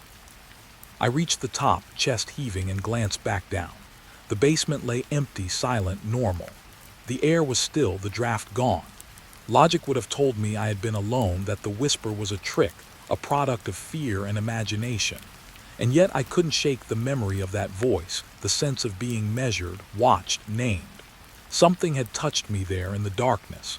Something had remembered me. I retreated to the upper hallways, the whisper gone but its presence lingering. The air felt heavier, the shadows darker. I pressed my hands against the walls, grounding myself, trying to anchor to the reality I knew. But the basement waited. I knew it would wait. And when the night returned and the lights flickered low, it would call my name again. Soft, patient, insistent, curling through the cracks beneath the floorboards, searching for me once more. The floorboards creaked under my weight, protesting as if they knew I didn't belong here. I had been wandering the empty halls for hours, drawn by something I couldn't name. The asylum smelled of dust and rot, the air thick and stale. Each step carried an echo that clung to the walls, bouncing back at me like whispers. I was looking for nothing, yet everything seemed to push me forward, toward corners that seemed to hide secrets, toward shadows that stretched unnaturally long. Then I noticed it, a loose plank near the end of the hallway. My curiosity outweighed my caution. I knelt, feeling the wood splinter slightly beneath my fingers. Beneath it, a small cavity hid something. My heart thumped in my chest. I pried it open and discovered a journal, leather-bound, brittle with age, its edges chewed by time. The smell of old paper hit me, sharp and tangy, like a warning. I hesitated, afraid to touch it, as if my mere presence could awaken whatever had been waiting for it. The cover was unmarked, worn smooth from years of handling. I opened it carefully, revealing pages filled with cramped handwriting, notes that twisted across the margins in frantic spirals. The first line jumped at me, scrawled with urgency.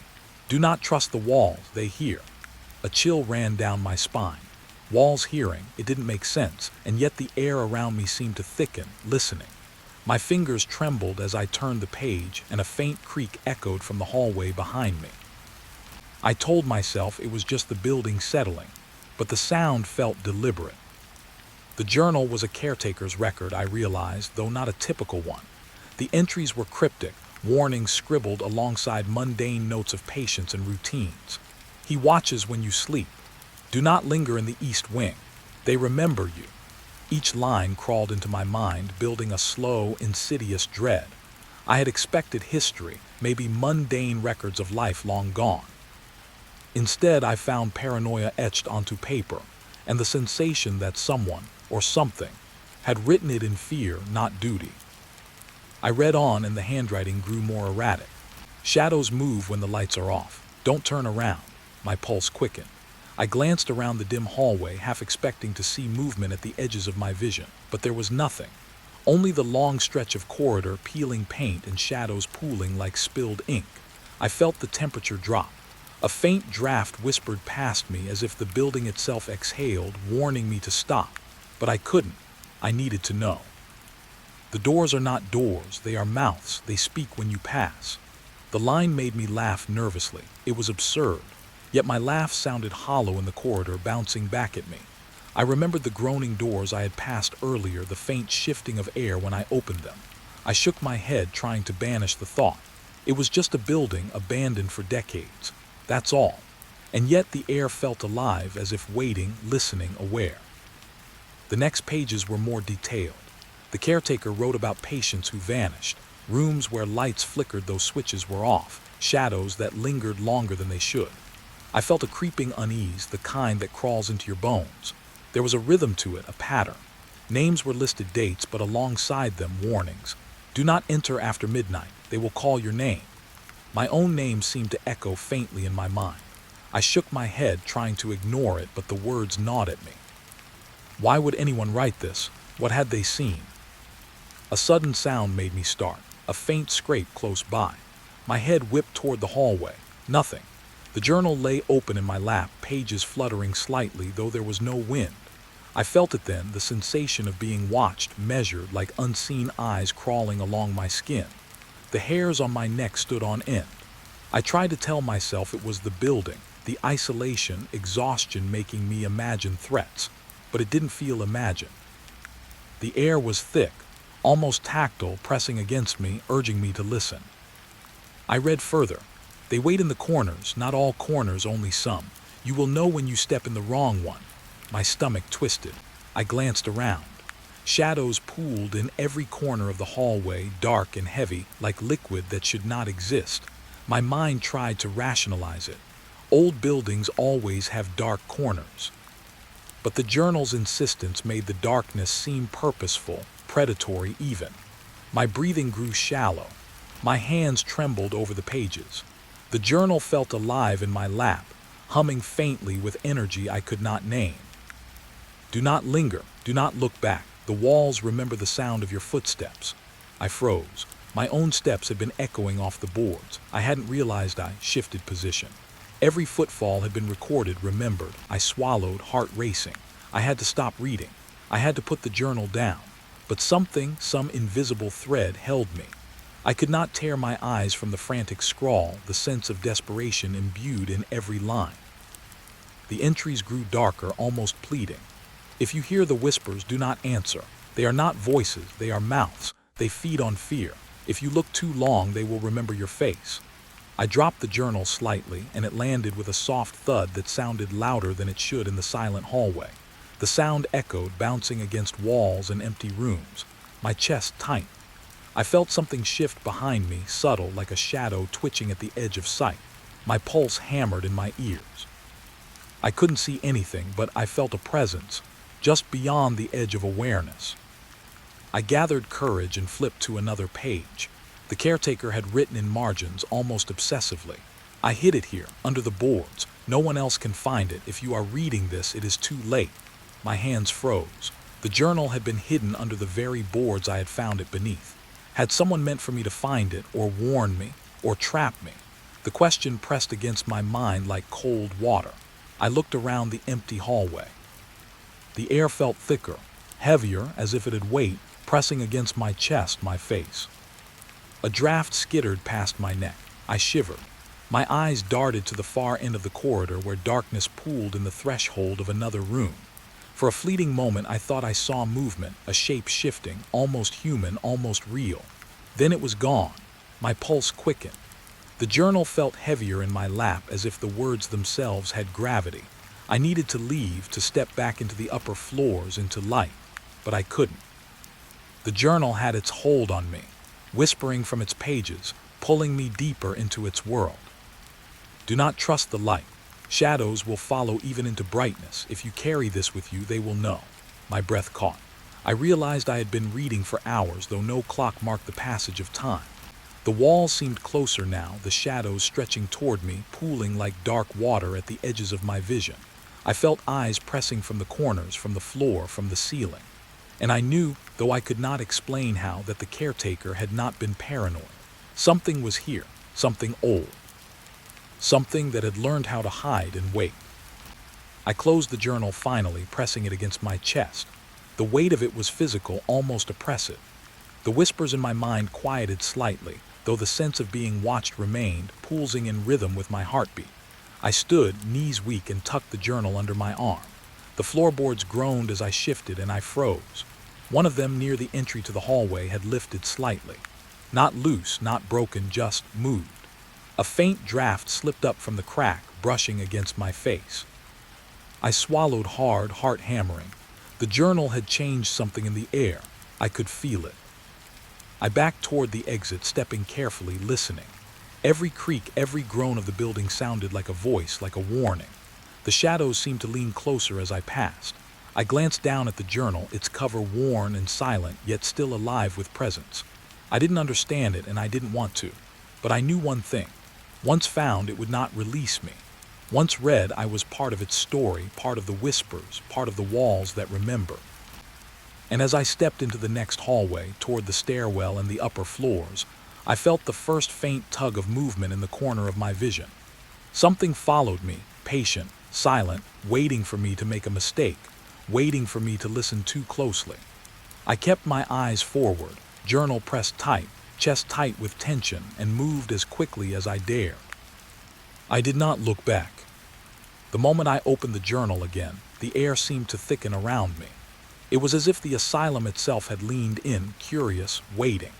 I had carried it from that dusty hallway into the main room, where the moonlight spilled in through broken windows, and still the shadows seemed to cling closer. I turned the first page with trembling fingers, and the handwriting, jagged and desperate, pulled me back into the caretaker's mind. The first entry I read was short, almost casual, yet the words made my chest tight. The patients hear things that aren't there. I hear them too sometimes. A whisper in the walls, a cry from the ceiling. I tell myself it's the wind, but it is not. I paused, listening to the room around me. Nothing moved, yet the silence felt deliberate, heavy. I imagined the sound of whispers curling along the cracks in the walls, unseen and waiting. The next entry detailed a disappearance. The caretaker had written about a young woman found wandering in the hallways one night, incoherent and pale as paper. Then she vanished, simply gone, leaving only her shoes by the elevator. I looked for her. She is not under the beds, not in the rooms, not anywhere a person could hide. The night took her. I shivered, picturing the empty shoes, the echo of a life erased. Something deep inside me twisted, a thread of fear connecting me to the emptiness of this place. I forced my eyes to the next page. The entries grew longer, more frantic. The noises are different now. Not just whispers, screams, laughter scratching at the walls. The shadows move differently at night. I try to sleep. I cannot. The caretaker's panic bled through the words. I could feel it. It clawed at me as I read, making the air feel colder, tighter. My own heartbeat became loud, a drum echoing in the empty hallways. I hugged the journal closer as though it were a shield. One of the entries made me stop completely. I saw him again, not a patient, not staff. He stands in the hallways, always at the edge of sight, watching. He disappears when I turn, yet I know he is still there, waiting. I'm afraid to breathe, afraid to look. My pulse spiked. I looked around the room, shadows stretching unnaturally in the corners. For a fleeting moment, I thought I saw movement at the edge of my vision. My breath caught, and I told myself it was nothing, only the play of moonlight. But the memory of the caretaker's fear was real, and I felt it settle in my chest, heavy and pressing. I kept reading. Sometimes the noises are just below hearing, a scratching under the floors, a thump in the walls. I go to investigate, nothing is there. And yet I know someone or something was. I feel it. I felt it too. My hands shook slightly. The journal had become a conduit, a map of dread leading me deeper into a place I thought I could understand but couldn't. I imagined the floors beneath me, hollow and listening, storing secrets I was not meant to know. The entries shifted, detailing the nights when things were seen, not heard. Patients claimed figures standing silently in corners, watching them, never moving. Some swore the walls bent, stretching, pulsing with life. Others spoke of doors that opened and closed without reason, hallways that twisted back upon themselves. I closed my eyes for a second, imagining the scenes. My stomach churned. I realized I had been alone in hallways that twisted in ways I could not follow, shadows lingering longer than light should allow. Another entry made me bite my lip. I cannot record everything. Some things cannot be described. They look like people, but they are not. I see them at night, always out of reach. They mimic, they wait. I try to ignore them, but they know I am watching and they wait for me to look again. My pulse felt uneven. I imagined them, figures just beyond sight, leaning against walls, peering from the corners. My eyes darted toward the far side of the room. The shadows were normal, I told myself, but the feeling persisted. Watching, patient, waiting. I read an entry about footsteps. The footsteps follow, soft at first, then heavier, as if packing in rhythm with your heart. When you turn, nothing is there, but you feel it. They wait for you to be careless, to stop, to notice. My own heartbeat pounded in my ears. I swallowed and glanced toward the hallway, half expecting to see the floorboards shift under unseen weight. The journal felt heavier in my lap, the words crawling into my mind, whispering fear into my consciousness. I turned the page again.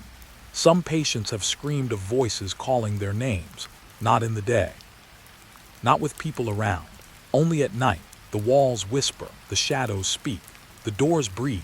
I hear them calling me sometimes, and I pretend not to. I shivered.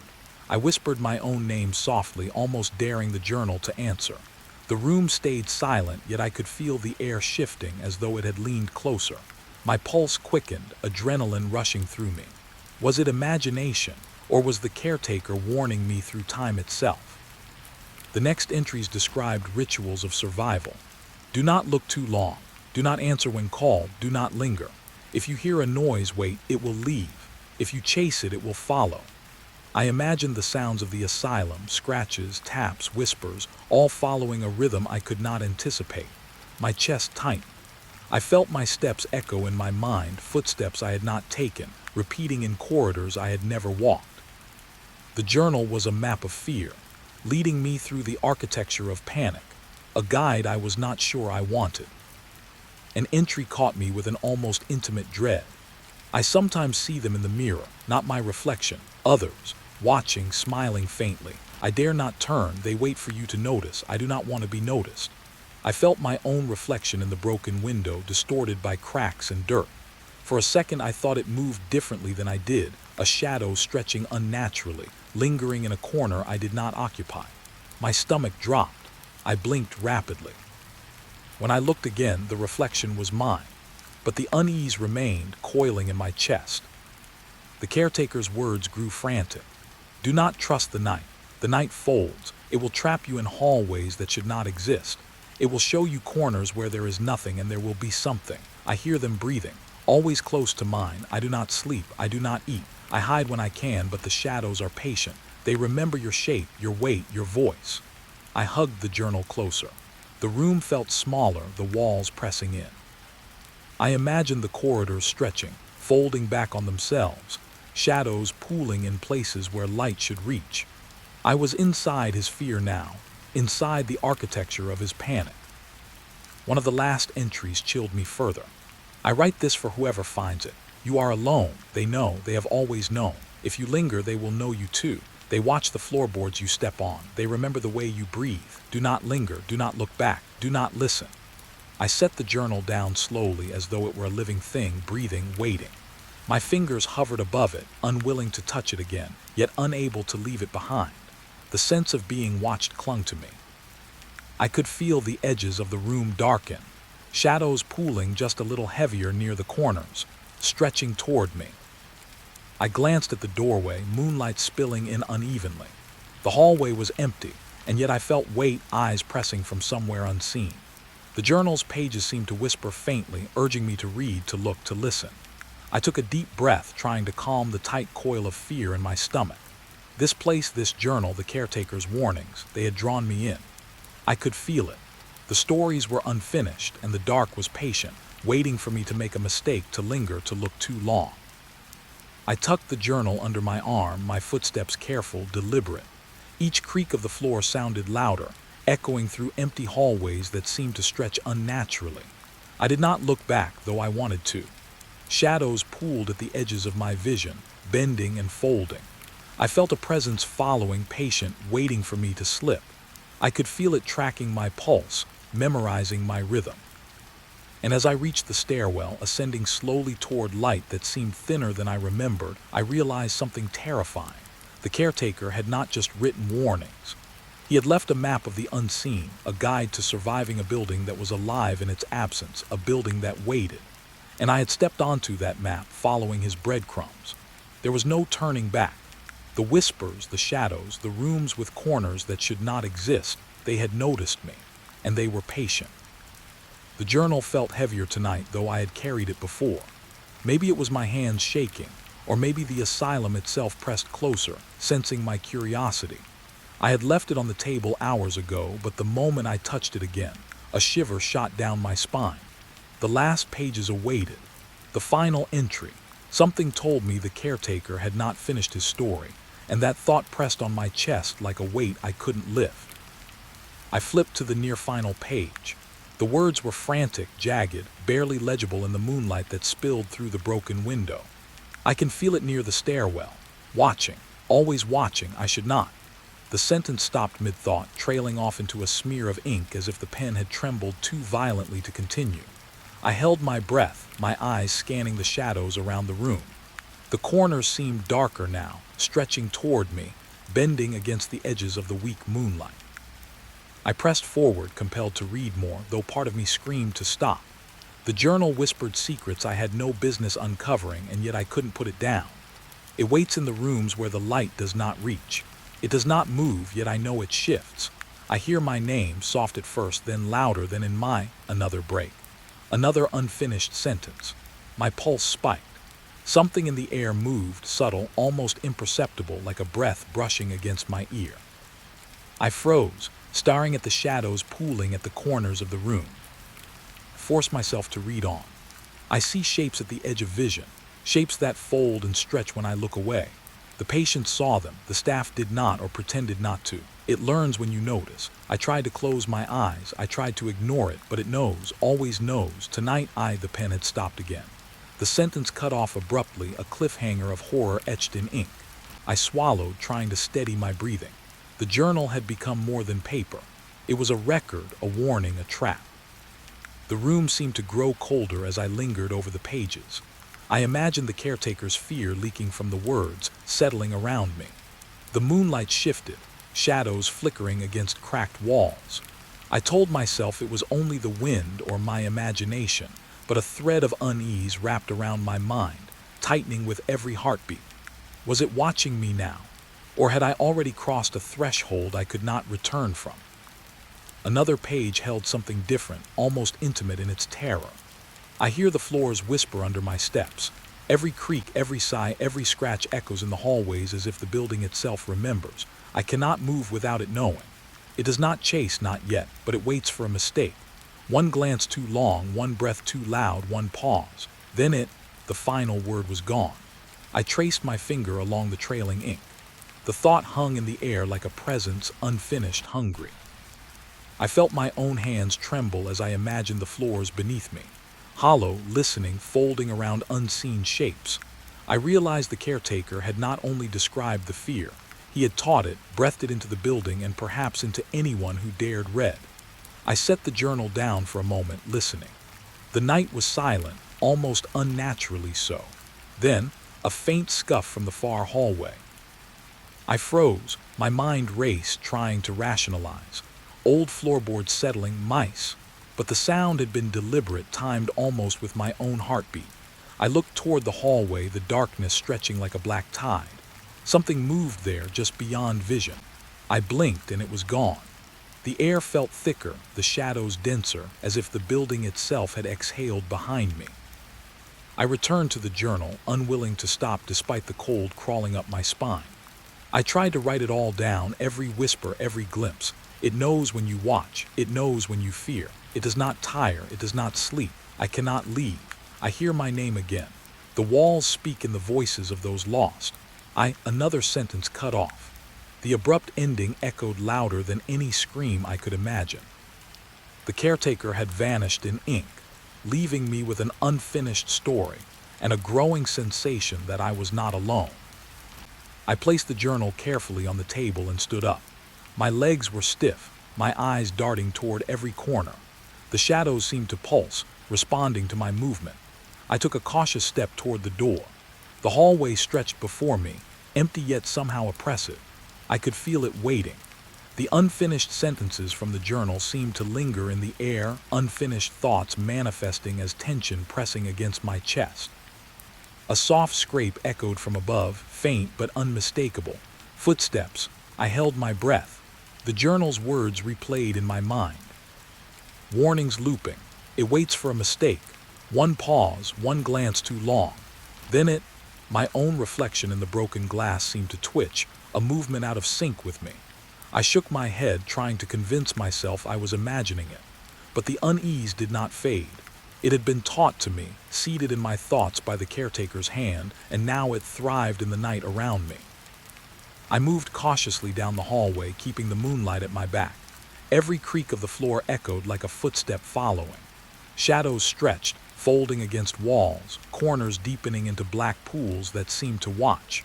I felt my pulse in my ears, the rhythm of my fear syncing with the rhythm of the building.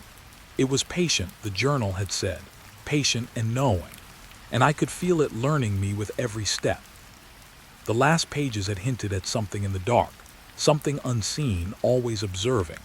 I could feel it now, the edges of perception tingling, a presence that mirrored my own movements, shifting just beyond clarity. My own shadow seemed to stretch too far, touch corners I did not occupy. I tried to look directly at it, but the farther I looked, the more it slipped from sight, just at the edge of vision.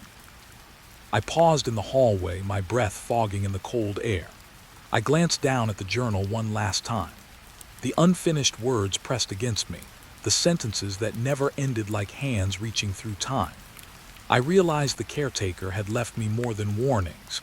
He had left me with a lesson in fear, a direct inheritance of what waits in the corners, unseen but patient, aware of every movement, every heartbeat. A soft whisper brushed my ear. I spun, heart hammering, but the hallway was empty. The shadows were still, yet the sensation remained, eyes following, waiting. The journal had stopped, but something in the air had not. It was as if the building itself had taken over the story, continuing where the caretaker left off. I swallowed hard, moving forward. The fear was no longer on the page, it was inside me, inside the rooms, a constant, watching companion. I stepped into the next room, moonlight slanting through a broken window, and felt the air shift behind me. The journal had ended mid-sentence, but the presence had not. I could almost hear it breathe with mine, synchronize with my pulse, linger in the unfinished thoughts. I realized that some stories never truly end, they wait. The caretaker's words had been a warning, a record, and a beacon. I had read them. I had walked into it. I tucked the journal under my arm. Its weight was nothing compared to the pressure in the air. The unfinished entries pulsed in my mind like a heartbeat I could not escape. Each step I took toward the stairwell felt deliberate, measured, yet I could feel the watching, following. I did not dare look back. The last sentences had promised consequences, and I understood now that the night had learned me as much as I had learned it. I reached the stairs, my shadow stretching long and uneven on the walls. The journal under my arm was closed, but the sentences remained open inside me. The caretaker's voice, his unfinished story, lingered in every corner, every crack, every stretch of darkness. I realized that leaving the room did not mean leaving the fear. It had already entered me, embedded in my thoughts, patient, silent, waiting for the next mistake. I took a final breath and moved down the steps, moonlight dimming behind me. The journal had ended mid-sentence, but the story was not over. Something followed, unseen, patient, aware. And I knew that even if I left this room, even if I escaped this building, I would carry it with me. The shadows, the whispers, the unfinished sentences, all waiting for me to look back one more time. The gates groaned behind me, a metal scream that clung to my ears long after I had stepped forward. Dusk swallowed the sky in bruised purples and muted oranges, casting the hospital grounds in shadows that seemed too heavy for the dying light. I hadn't expected silence. Not really. The city's sirens had faded into a distant wail, leaving only the hollow hum of emptiness. And yet it felt alive, watching me, waiting. The gravel crunched beneath my boots as I moved closer to the main building. The walls were cracked, stained with age and neglect, and windows gaped open like blind eyes. My hands itched to touch the surfaces, to feel the texture of decay, but I held back, wary of what might linger unseen. The journal in my pack felt heavier than usual, like it was aware of the place I was entering. I had read stories, warnings scribbled in margins, notes from caretakers long gone, but nothing had prepared me for this. A breeze swept through, carrying the scent of rust and damp earth. I inhaled, sharp, hoping it would steady my nerves, but it brought more than that. Whispers, or maybe just the wind threading through broken walls, reached my ears, and I swore one syllable lingered longer than it should, my name. I stopped. The shadows at the edges of the courtyard shifted. I told myself it was imagination, a trick of light and tired eyes, yet a chill curled up my spine, settling between my shoulder blades. I forced a step forward, one, then another. The gates swayed slightly as if sighing in resignation or maybe warning. I didn't look back. I could feel the history of the place pressing from within its walls. Patients, caretakers, forgotten screams, all folded into the building like layers of dust. The air seemed thicker here, sticky with old fears, and my own heartbeat sounded unnaturally loud in the quiet. I tried to match my breathing to it, to convince myself I was in control. The front doors were ajar, blackened wood splintered and warped. I pushed gently. They moaned on their hinges, a sound that seemed to echo in every empty corridor inside. The lobby was a cavern of shadows, dust motes drifting in the last light, catching the occasional gleam of a broken mirror. I stepped inside and the doors swung shut behind me, the thud of wood against frame resonating through the hollow space. My reflection flickered across shards of glass, momentary, fragmented. I couldn't tell if I was seeing myself, or the place had borrowed pieces of me to distort. I moved deeper, the floorboards groaning underfoot. Each creak felt deliberate, a note in some silent symphony composed for no one but me. The air was cooler here, carrying a faint metallic tang that made my stomach twist. I noticed a set of stairs to the left, leading up, shadowed and ominous. The caretaker's journal I carried had warned of certain floors, areas where the dead weight of memory lingered most. I tried to recall the passages, but fear made words jumble. The warning was there, clear enough, but the instinct to explore overrode caution. As I ascended, a sudden metallic clatter rang from above, startling me. I froze mid-step. Another sound followed, soft, deliberate, a dragging faint just enough to make the hairs on my arms stand. I looked over my shoulder. The hallway behind me was empty. The air held a vibration, a pulse I could feel more than hear. Something had moved, or perhaps something had always been there. I clenched my jaw, forcing my mind to rationalize. Loose boards, wind, nothing alive. Yet my body refused to believe it. At the top of the stairs, a corridor stretched into darkness. The ceiling panels were broken, insulation dangling like frayed ropes. The walls bore marks, scratches deep enough to catch shadow. I moved slowly, hand brushing the peeling paint, leaving faint streaks of dust behind. The hallway seemed longer than it should, a subtle distortion that played with perception. I thought I saw a door at the far end. Was it open before? My mind played tricks. The journal in my pack seemed to pulse with weight, urging me forward, warning me simultaneously. A sudden whisper curled through the air, curling around my ear. Not loud, but unmistakable. My name. Soft, deliberate. I whipped around, but the corridor was empty. Dust hung in shafts of dying light, still quiet. My throat tightened. I swallowed hard. Was this the beginning of what the journal had warned? Or was it my own fear shaping sound from silence? I couldn't tell. The line between reality and anticipation blurred, and I realized that alone, my mind had become the accomplice of whatever had claimed this place. I pressed on, noticing details that had gone unseen before. Small scratches on the door frames, faint footprints in the dust, a chair tipped over as if recently disturbed. Yet no wind had passed. My own presence was the only disturbance I could account for, but instinct told me these marks weren't mine. Something had been here, moving just beyond sight, retreating as I advanced. My pulse raced, each step a gamble, each breath a negotiation with fear. Turning a corner, I found the main hallway lined with doors, some hanging open, some barely closed. I paused at one partially ajar, peering in. The room was empty, yet a cold draft seeped from within, curling around my ankles, settling in my chest. The temperature dropped suddenly, my breath fogging in front of me. I reached for the doorknob, hesitated, and the journal's warning replayed in my mind. It watches where the light does not reach. I pulled the door open.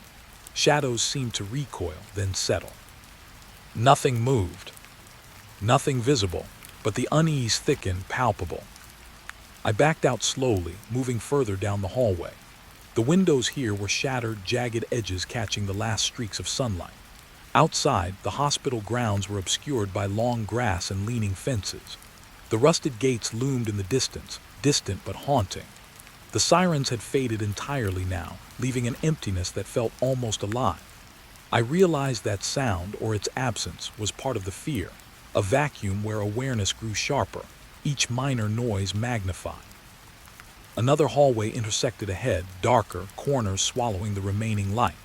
I could see scratches along the wall, deeper, more deliberate. They weren't random. Someone or something had moved here. My hands trembled slightly as I reached for the next door.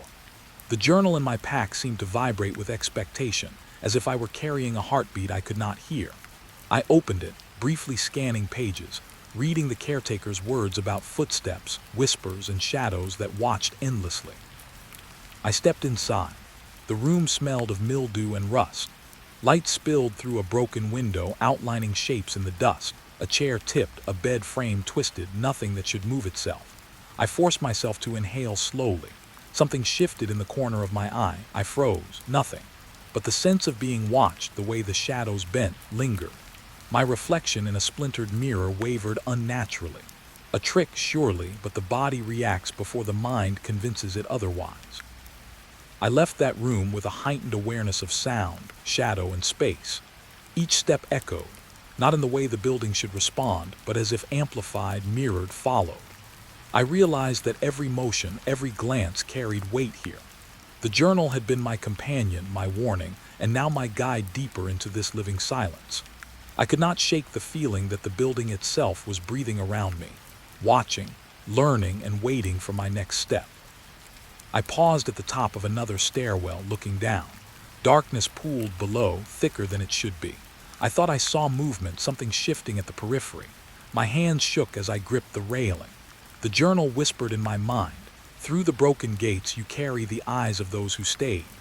I shivered, realizing the warning wasn't only in the words. It was in the air, in the walls, in the silence. I was no longer a visitor. I was a participant, drawn into something that had waited decades for eyes like mine. Dusk had nearly disappeared now, the last glow fading behind the hospital. The gates behind me seemed distant, insignificant. I couldn't leave, not yet. Something inside, the air, the shadows, the weight of history, pulled me forward.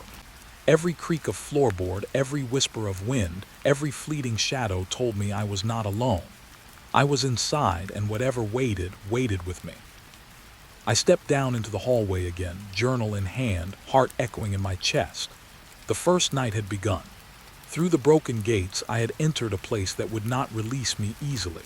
And somewhere in the dark, I knew, eyes watched, patient and hungry, while the fading light sealed me further inside its silence. The instant I stepped past the threshold, the temperature shifted. It wasn't gradual. One moment I was breathing normally, the next each inhale burned like frost creeping into my lungs. The lobby behind me felt distant, distant enough that the groaning doors seemed like echoes from another life. Here, the air was thicker, sharper, alive in a way that made the hairs on my arms rise. I shivered and pulled my jacket tighter, though it offered little comfort. The hallway stretched before me, long and narrow.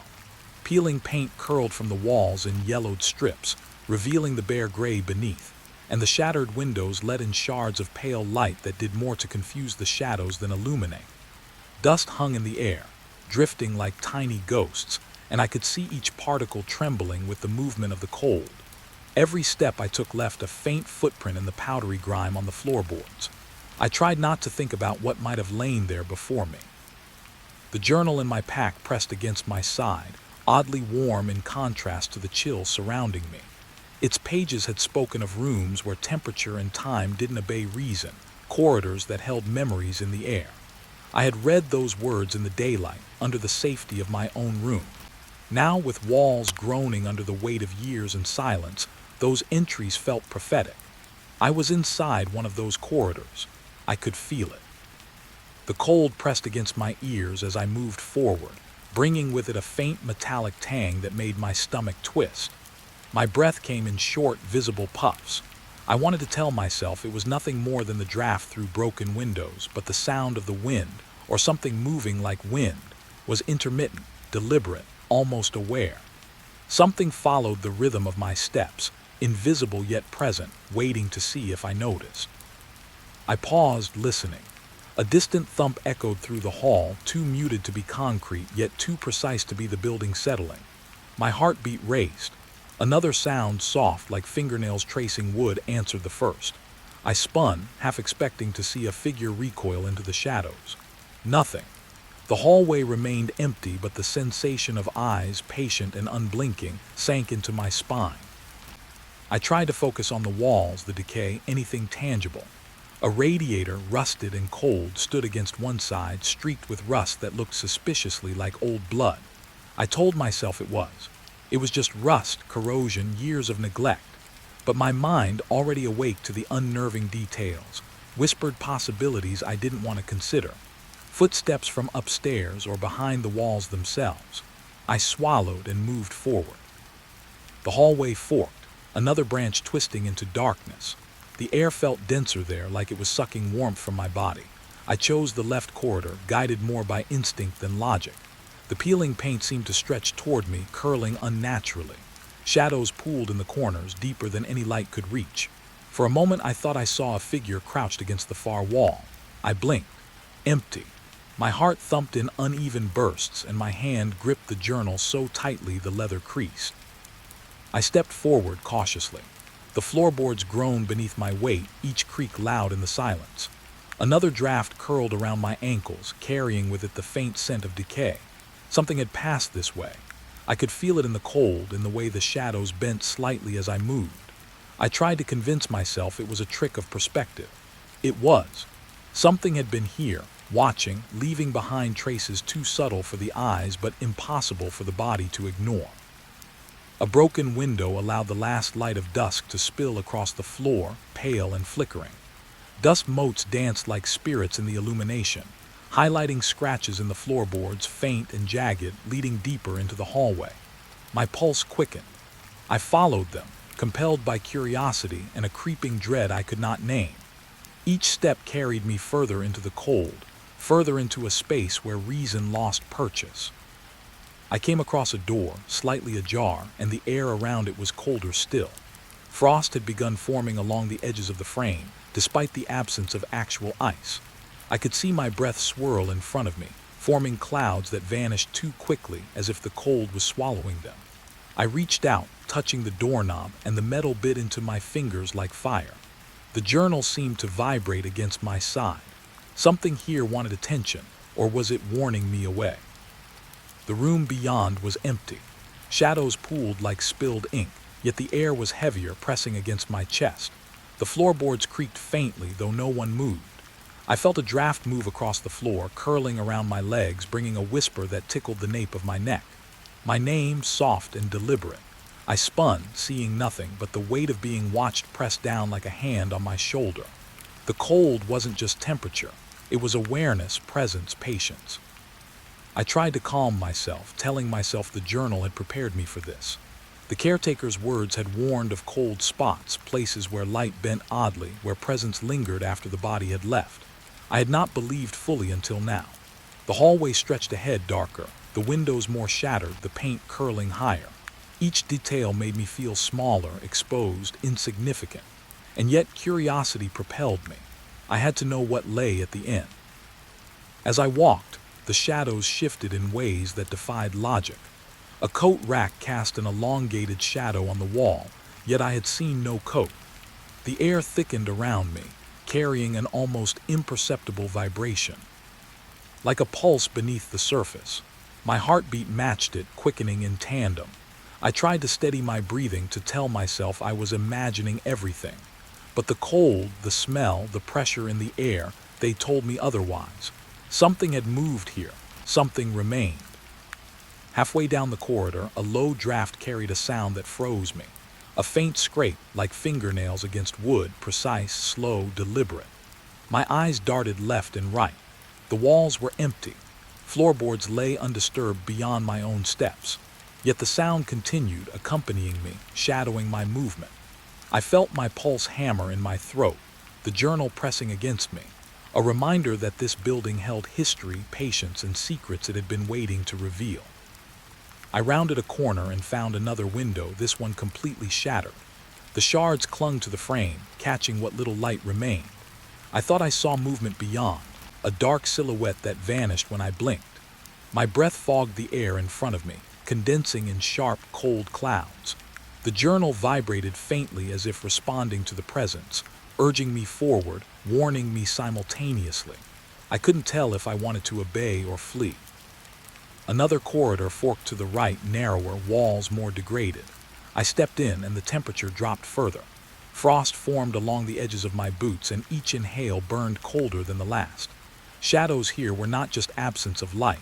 They were shapes that seemed to bend, to observe, to wait. I felt them pressing close, brushing against the edges of perception.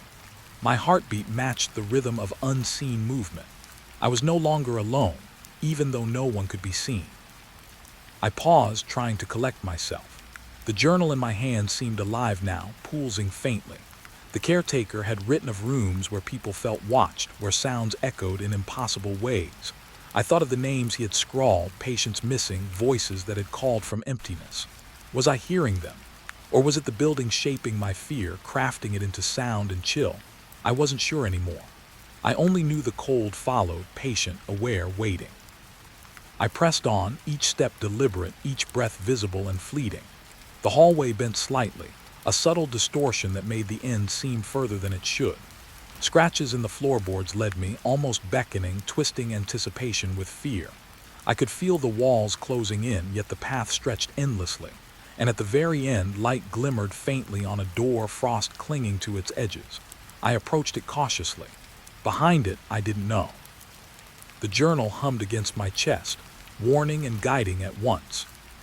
The cold pressed closer, like fingers brushing my spine, and I realized the temperature wasn't the only thing following me.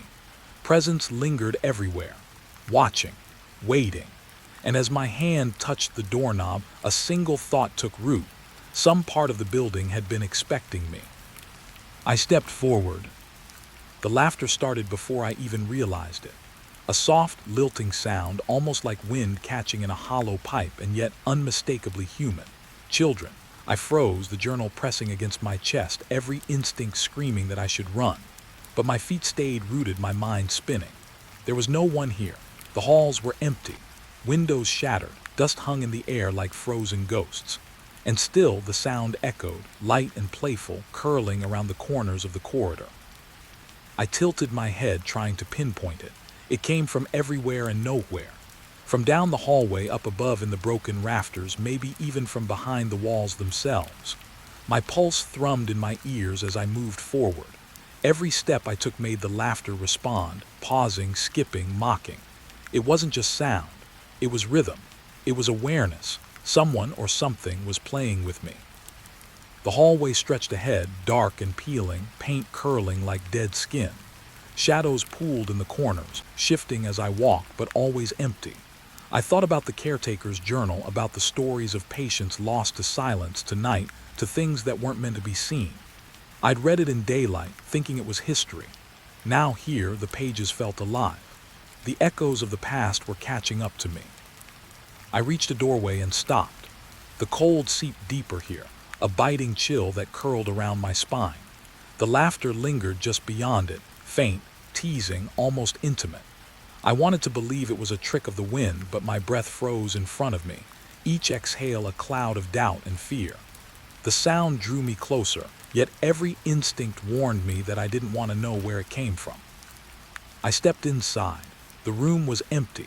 Floorboards sagged beneath the weight of memories long decayed. Dust motes hung in the slanting light from a cracked window. I could feel it then, a presence patient waiting. The laughter came again, soft, just at the edge of hearing, almost too far to grasp, yet intimately close. I felt a tug in the pit of my stomach, a pull between dread and curiosity. Something here wanted to be found, or wanted me to be lost. I moved deeper into the corridor beyond. Each step made the echoes bend and fold in impossible ways. One moment it sounded near, right behind me, the next it trickled from above, from the ceiling beams. My eyes darted upward and I thought I saw a shadow flicker, gone before I could focus. The air grew heavier, thick with dust and the smell of something faintly sweet and decayed like rotting candy. The laughter responded, pausing when I paused, skipping when I stepped. It knew me.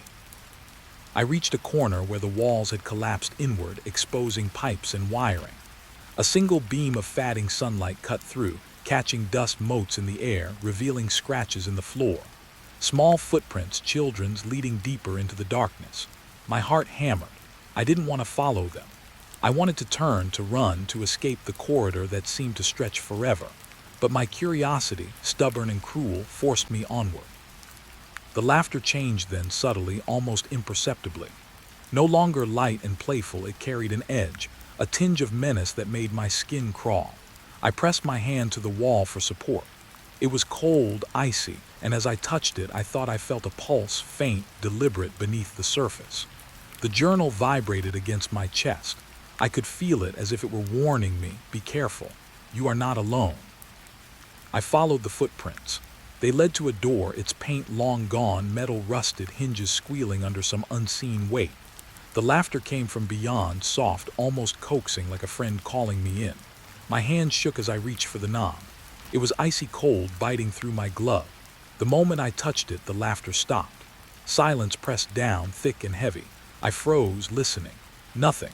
The hallway behind me stretched empty. The room ahead, I had no idea. I pushed the door open. Empty. Shadows pooled along the edges, folding into corners, bending unnaturally. The light from the hall didn't reach far, and yet I felt them. Not children, but presences shaped by absence, what had been called children or what the caretaker had written about in trembling, ink-stained hands. I could feel eyes everywhere and nowhere following me. The cold crept around my legs. The journal hummed faintly, alive in response to the weight of the room. I stepped inside, careful not to make a sound. Floorboards groaned beneath me. Dust stirred in the dim light. My own shadow danced along the walls, exaggerated and strange. The laughter began again, barely audible, distant but deliberate. I stopped, listening. Then faintly I heard breathing. Not mine, slow, patient, methodical. Something else was here, hiding, waiting to see if I noticed. I pressed forward, edging around a broken table. The walls were peeling more here, revealing years of decay beneath. I thought about the patients, about what might have happened here, about the caretaker's words in the journal. Some laughter carries with it the weight of more than joy. Some rooms never forget. I swallowed hard. Could laughter be dangerous? Could it be alive? The hallway seemed to pulse with it, and every shadow twisted as I passed. At the far end, another broken window. Pale light spilled onto the floor, catching the remnants of small footprints, scattered and chaotic. The laughter responded, skipping across the room, shifting direction with an intelligence that made my skin crawl. I realized then it wasn't just a memory. It wasn't just echoes. It was present. It knew I was there, knew I could see the hall, knew I would follow. The thought made my blood run cold. I turned, thinking about retreat. The hall behind me stretched impossibly far, darker than before. Shadows pooled into shapes that weren't entirely human. The laughter, now more insistent, carried faint words, syllables I couldn't catch. Teasing and fragmented. I could feel the weight of years of absence pressing down on me, pressing me forward, urging me to follow, to understand, to see what waited. My feet moved almost without my permission. I came to a stairwell, the steps sagging, each creak a warning. The light from the hall didn't reach here, only darkness, thick and suffocating. The laughter flowed downward, playful but cruel, echoing in ways that made the walls themselves seem to breathe. I hesitated. One step, two steps. My hand grazed the railing, cold, frost forming where I touched. The journal vibrated, warning, urging, warning again. Was I following or being led? I wasn't sure anymore. I descended slowly. The laughter shifted, flowing around me, above, below, echoing in the walls. I thought I glimpsed movement in the shadows, tiny figures, running, hiding, observing. None stayed long enough to confirm they were real. My heart raced, fear and fascination entwined, pulling me deeper into the building's breathless embrace. The hallway behind me was gone, replaced with darkness that felt like a living thing. Halfway down, I stopped. The silence hit first, sudden and absolute. The laughter had vanished, leaving only the faintest echo, like a memory of sound. I could feel it waiting just beyond perception, patient, shaping the darkness around me. My breathing was loud in the emptiness. The journal hummed faintly, a heartbeat that matched my own. And then in the faintest shift of air, I heard it again, soft, fleeting, almost a whisper. Don't stop. I moved forward.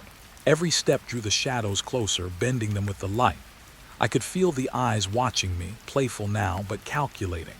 The floorboards beneath my feet groaned, the walls whispered in dust and decay, and the cold pressed at me, sharper than any winter wind. I wasn't just walking through a building.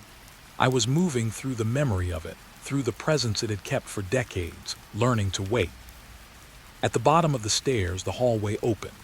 Broken furniture, peeling walls, the remains of rooms long abandoned. The laughter returned, faint, lilting, circling me now, coming from nowhere and everywhere. My pulse hammered. The journal throbbed in my chest. I felt it, the presence, patient and aware, shaping the sound, bending the cold, twisting shadows. It wanted me to see. It wanted me to follow. I took a deep breath. Each inhale burned with cold. Each step forward carried me deeper into the building's secret. And then, for a moment, I felt something else, a flicker of relief, fragile and fleeting. The shadows parted slightly, revealing footprints leading down another corridor. I wasn't alone. I had never been alone. And yet, there was something in that brief calm, something waiting for me to forget it was real. I followed the footprints. The first face appeared before I even noticed the cold had deepened. It was just a shadow at a broken window, pale and fleeting, eyes hollow, pressed against the grime as if it had always been there, waiting for me. I froze mid-step. My own reflection stared back, distorted, and for a moment I thought it was me. But no, this was something else. Something that had been watching, patient and silent. The hallway behind me was empty. The boards creaked under my boots, whispering with every step, but no sound came from the room. Only the window and the face. It lingered, shifting with the dim light from outside, always at the edge of recognition. I wanted to run. My body screamed to turn, to flee into the cold air outside and forget I had ever come here. But my eyes wouldn't leave it. I had to know who or what it was. I moved closer. The floor beneath me groaned in protest, echoing down the hall like distant thunder. The face blurred, smeared across the broken glass, and I leaned in, trying to see it clearly. The moment I thought I could, it vanished, gone in a blink, as though swallowed by the shadows themselves. I exhaled sharply, heart hammering, pulse screaming. The window pane reflected nothing now, only the gray sky, the peeling paint, and my shaking hands. A cold draft slid through the hall behind me.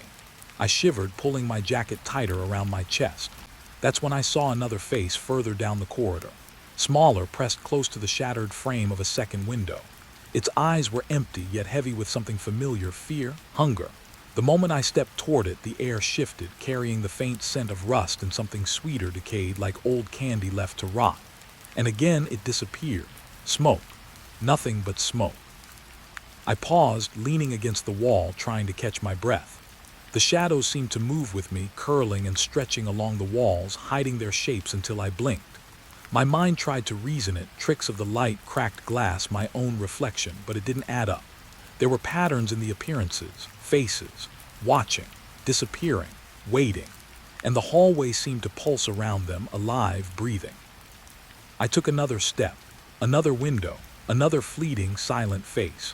This one was closer, pressed so tight against the glass I thought it might be real, solid, a child's cheek, a hollowed-out stare. I reached out, fingertips brushing the cold glass. Nothing, just the chill and the smell of decay. And then it was gone. A faint swirl of mist seemed to roll off the window and vanish into the hallway. My skin crawled. I swallowed hard. The journal in my backpack thumped faintly against my spine, a heartbeat that somehow reminded me I wasn't dreaming. Or was I? My pulse thundered, each beat echoing in my ears, each breath filling the hall with the sound of my own life. The shadows shifted again, deeper now, and for a moment I thought I saw movement behind the walls themselves, faint silhouettes darting just out of view. I told myself it was nothing, told myself it had to be nothing. But the next window told me otherwise. A face pressed tight, eyes dark, mouth open in a silent scream. I stepped forward. The wood beneath me creaked in warning. The moment I reached the frame, it vanished like smoke, leaving only frost on the glass where it had pressed. I touched the mark. It was icy cold, chilling my bones. A shiver traveled up my spine, and I realized I wasn't just looking at empty glass anymore. I was looking at memory, at traces, at what had once existed and refused to leave. I moved on slower now, each window a gamble, each face a question I couldn't answer. The hall seemed to stretch farther than it should, bending in ways that made sense only when I wasn't thinking. Sometimes the faces were children, small and ghostly. Sometimes they looked older, twisted, hollow. And always, they vanished the moment I approached, like smoke in a gust of wind I couldn't control. A draft caught my hair. I turned sharply. Nothing. Only the hallway, long and empty, but the air had changed, denser, heavier, watching. I took a step forward, and there it was again, a face, this one pressed against a corner window, eyes wide and unblinking. I could feel it staring, feeling me, pulling at something I couldn't name. I reached out with a trembling hand. The glass was colder than anything I had ever felt. My fingers brushed it, and then it disappeared, leaving nothing but the faintest imprint of moisture. I staggered back, heart racing. The hall seemed alive now, pulsing with every breath, every movement I made. I pressed my palm to the wall, feeling the rough texture, grounding myself. Shadows flickered in the corners of my vision. Another face appeared down the hall, smaller this time, almost playful. It watched me, tilting its head, waiting for me to move. I froze, and the second I did, it was gone, always just out of reach. I tried to reason. Maybe it was the shadows, maybe the cold, maybe my mind straining in the empty halls. But the patterns were too precise, too deliberate. Faces didn't appear randomly. They followed me, shifted with my steps, vanished when I tried to approach. And each time one disappeared, the cold seemed to deepen, the shadows seemed to lean closer, the hall stretched farther. I realized then that I wasn't walking through a building. I was walking through its memory, its presence, its waiting. Another window, another face. This one pressed close, staring at me with eyes I could almost recognize, familiar in a way that made my stomach twist. I reached out, glass, cold, smooth, empty, smoke. I stumbled back, fumbling against the wall, heartbeat roaring in my chest. The hall behind me pulsed with darkness, shadows pooling like liquid. And I understood it was following. Not just me, but the sound of my fear, the weight of my curiosity. It was feeding on it. I moved on, slower now, breath shallow, senses stretched taut. Each face that appeared teased me, tested me, vanished before I could make sense of it. The hallway seemed endless, each window a mirror of lost moments, lost lives, forgotten things. The air thickened with cold, with the scent of rust and mildew, with the weight of the watching eyes. I thought about retreating, about turning back, but something deeper, stubborn, dangerous curiosity pulled me forward. I reached a section of wall where windows ran in a jagged line, each broken, each harboring a shadowed face. I counted them. 1, 2, 3, 4, 5. Each pressed against the glass, some smiling faintly, some silent, some twisted in expressions that made my stomach churn. I realized the pattern wasn't random. They appeared in sequence, almost like they were guiding me, leading me somewhere or luring me.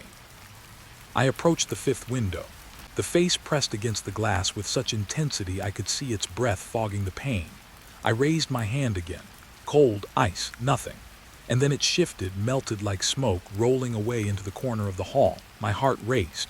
I could feel the presence all around now, not just in the windows, but in the air itself. Watching, waiting, following. My own reflection in the glass was gone. Only the shadow of the hall remained. A whisper of movement caught my attention. Down the hall, another window, another face. This one smaller, pressed high, peering down at me almost shyly. I stepped closer. The glass fogged faintly under its touch, and then just as I leaned in, it vanished, smoke curling into nothing. But I felt it then, a pulse, soft and deliberate, as if the building itself had a heartbeat.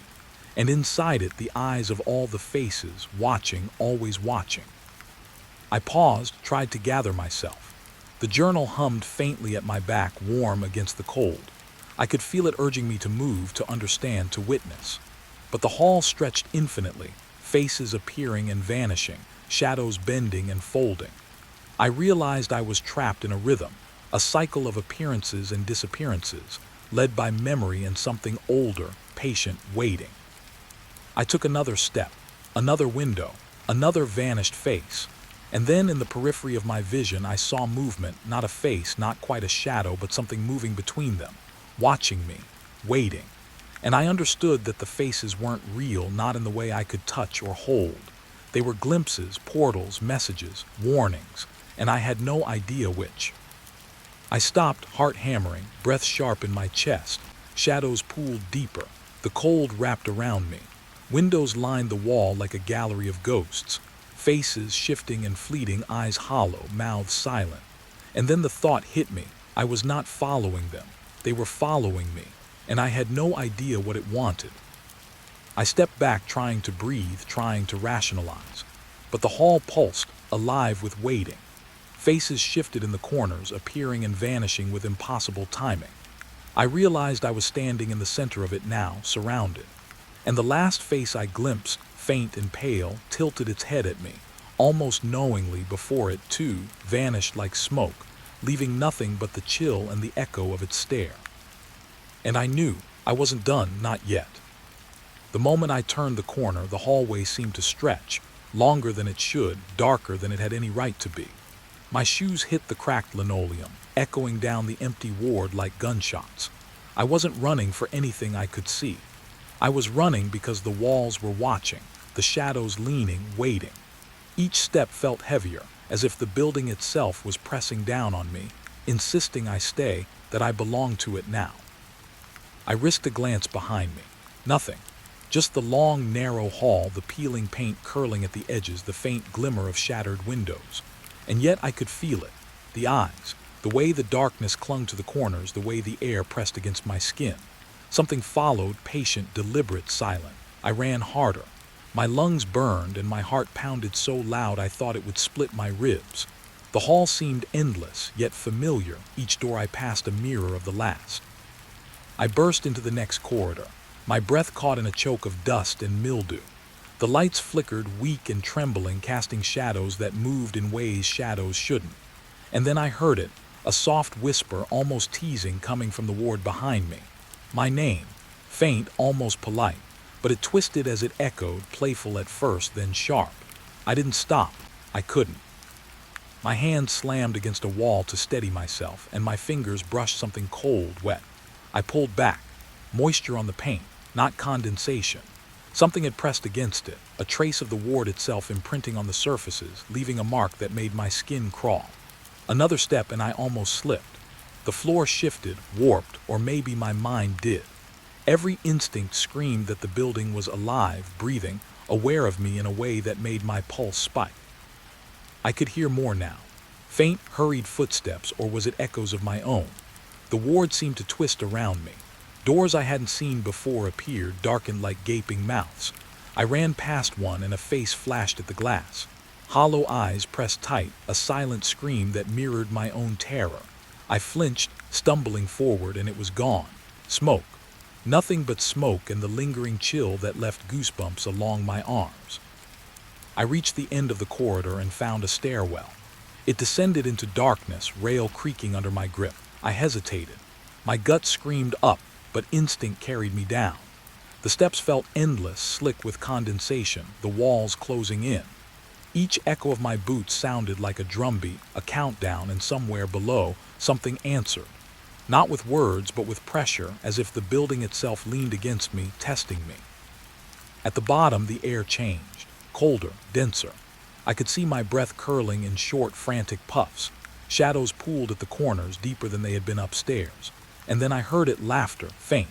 Children's laughter, high-pitched and hollow, bouncing off the walls where no children had walked for decades. I stopped, frozen. The sound shifted behind me, weaving through the stairwell like it was chasing me. My instincts screamed to flee, and I obeyed, running up the next flight without thinking. I stumbled onto the ward's lower floor, dark and silent. My eyes darted over the peeling wallpaper, the broken furniture, the remnants of a place that had once been alive. And yet alive in a way I could no longer understand. Shadows flickered, moving just beyond recognition. A door at the end of the hall rattled. I spun, expecting something or someone, but no one was there. Only the faint echo of laughter, fading, teasing, leaving a cold hollow behind my eyes. I ran through another corridor. My reflection caught in a shattered window pane, but it wasn't mine alone. Faces pressed behind the glass, pale, empty, then gone. Each step made my heart beat loud in my ears, every breath a ragged gasp. I could feel the building watching, pressing.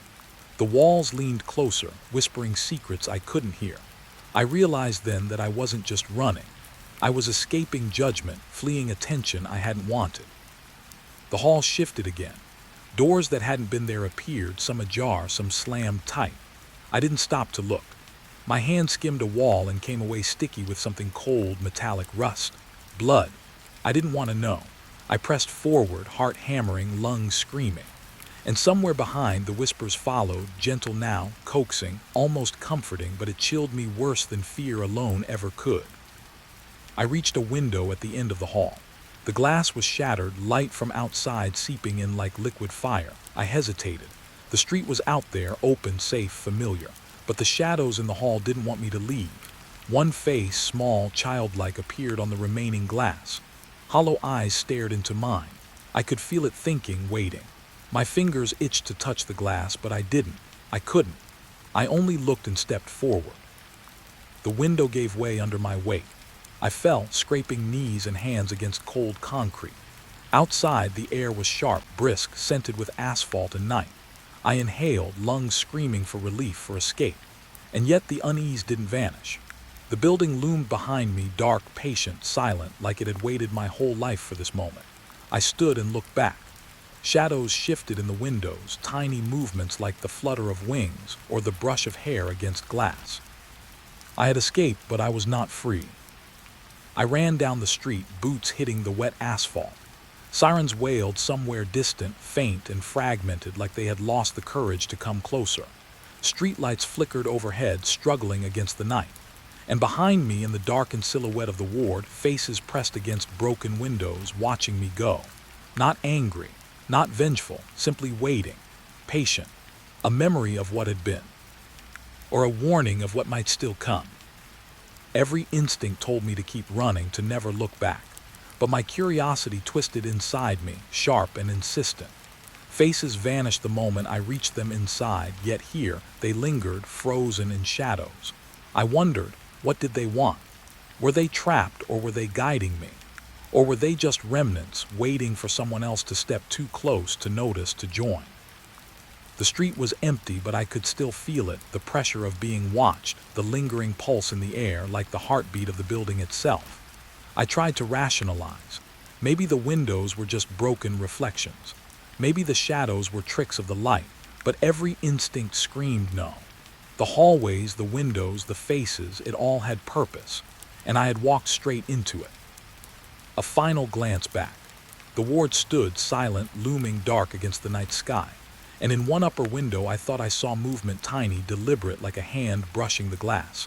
I didn't wait to see more, I didn't want to. My boots hit the wet street again, faster now, heart thudding, lungs screaming. Escape. Survival. I reached the corner. The glow of lamps and cars bathed me in safety. The building receded behind me, still, empty, waiting, watching. Even as I reached the street, even as I felt air that was real and not thick with decay, the unease lingered. A shadow in my peripheral vision, a chill on my neck. I kept moving. Each step, each breath reminded me that the ward hadn't let me go. Not fully. Not yet. Faces vanished inside, yet the feeling of being seen followed me outside. A pulse, faint, almost imperceptible, like the ward exhaling in relief or amusement. I paused under a streetlight, concrete cold under my hands. I looked back. The ward was dark now, silent still. And I understood I had escaped the halls, but I had not escaped its eyes. They waited, patient, knowing. I didn't need to see them. I could feel them, always. I turned, walking further down the street, night pressing close, and for a moment, relief, brief, fleeting, fragile. The ward shrank in the distance. Yet inside, deep in its darkened rooms, I knew the faces waited. The shadows shifted, and something still lingered, something patient, watching, knowing I had survived. But only for now. The closet door groaned when I pushed it open, dust curling in the stale air like it hadn't moved in decades. My flashlight cut through the darkness, and there it was, folded neatly on a shelf, yellowed and stiff, a nurse's uniform. My fingers hesitated over the fabric. It felt wrong, heavy, as if it carried memories I wasn't meant to touch. I pulled it free. The smell hit me first, musty, antiseptic, faintly metallic. I ran my hand over the pockets. They bulged. Notes, sketches. I pulled one out. The handwriting was jagged, hurried. Some words smudged, ink bleeding like it had been exposed to tears or worse. "Seen them again tonight," it read. Figures at the windows, silent, watching, Don't look back. My stomach dropped. Figures at the windows, I'd seen shadows moving in the old hospital's broken glass, but I'd thought it was my imagination. I unfolded another note. A drawing, crude but precise, of a hallway stretching beyond the edges of the paper, windows filled with faces, some blank, some screaming. Lines radiated from the figures like heat or fear. The caption, "They wait, always waiting." My hands shook. The closet walls pressed closer, or maybe it was me shrinking inside myself. The air was thick, almost wet.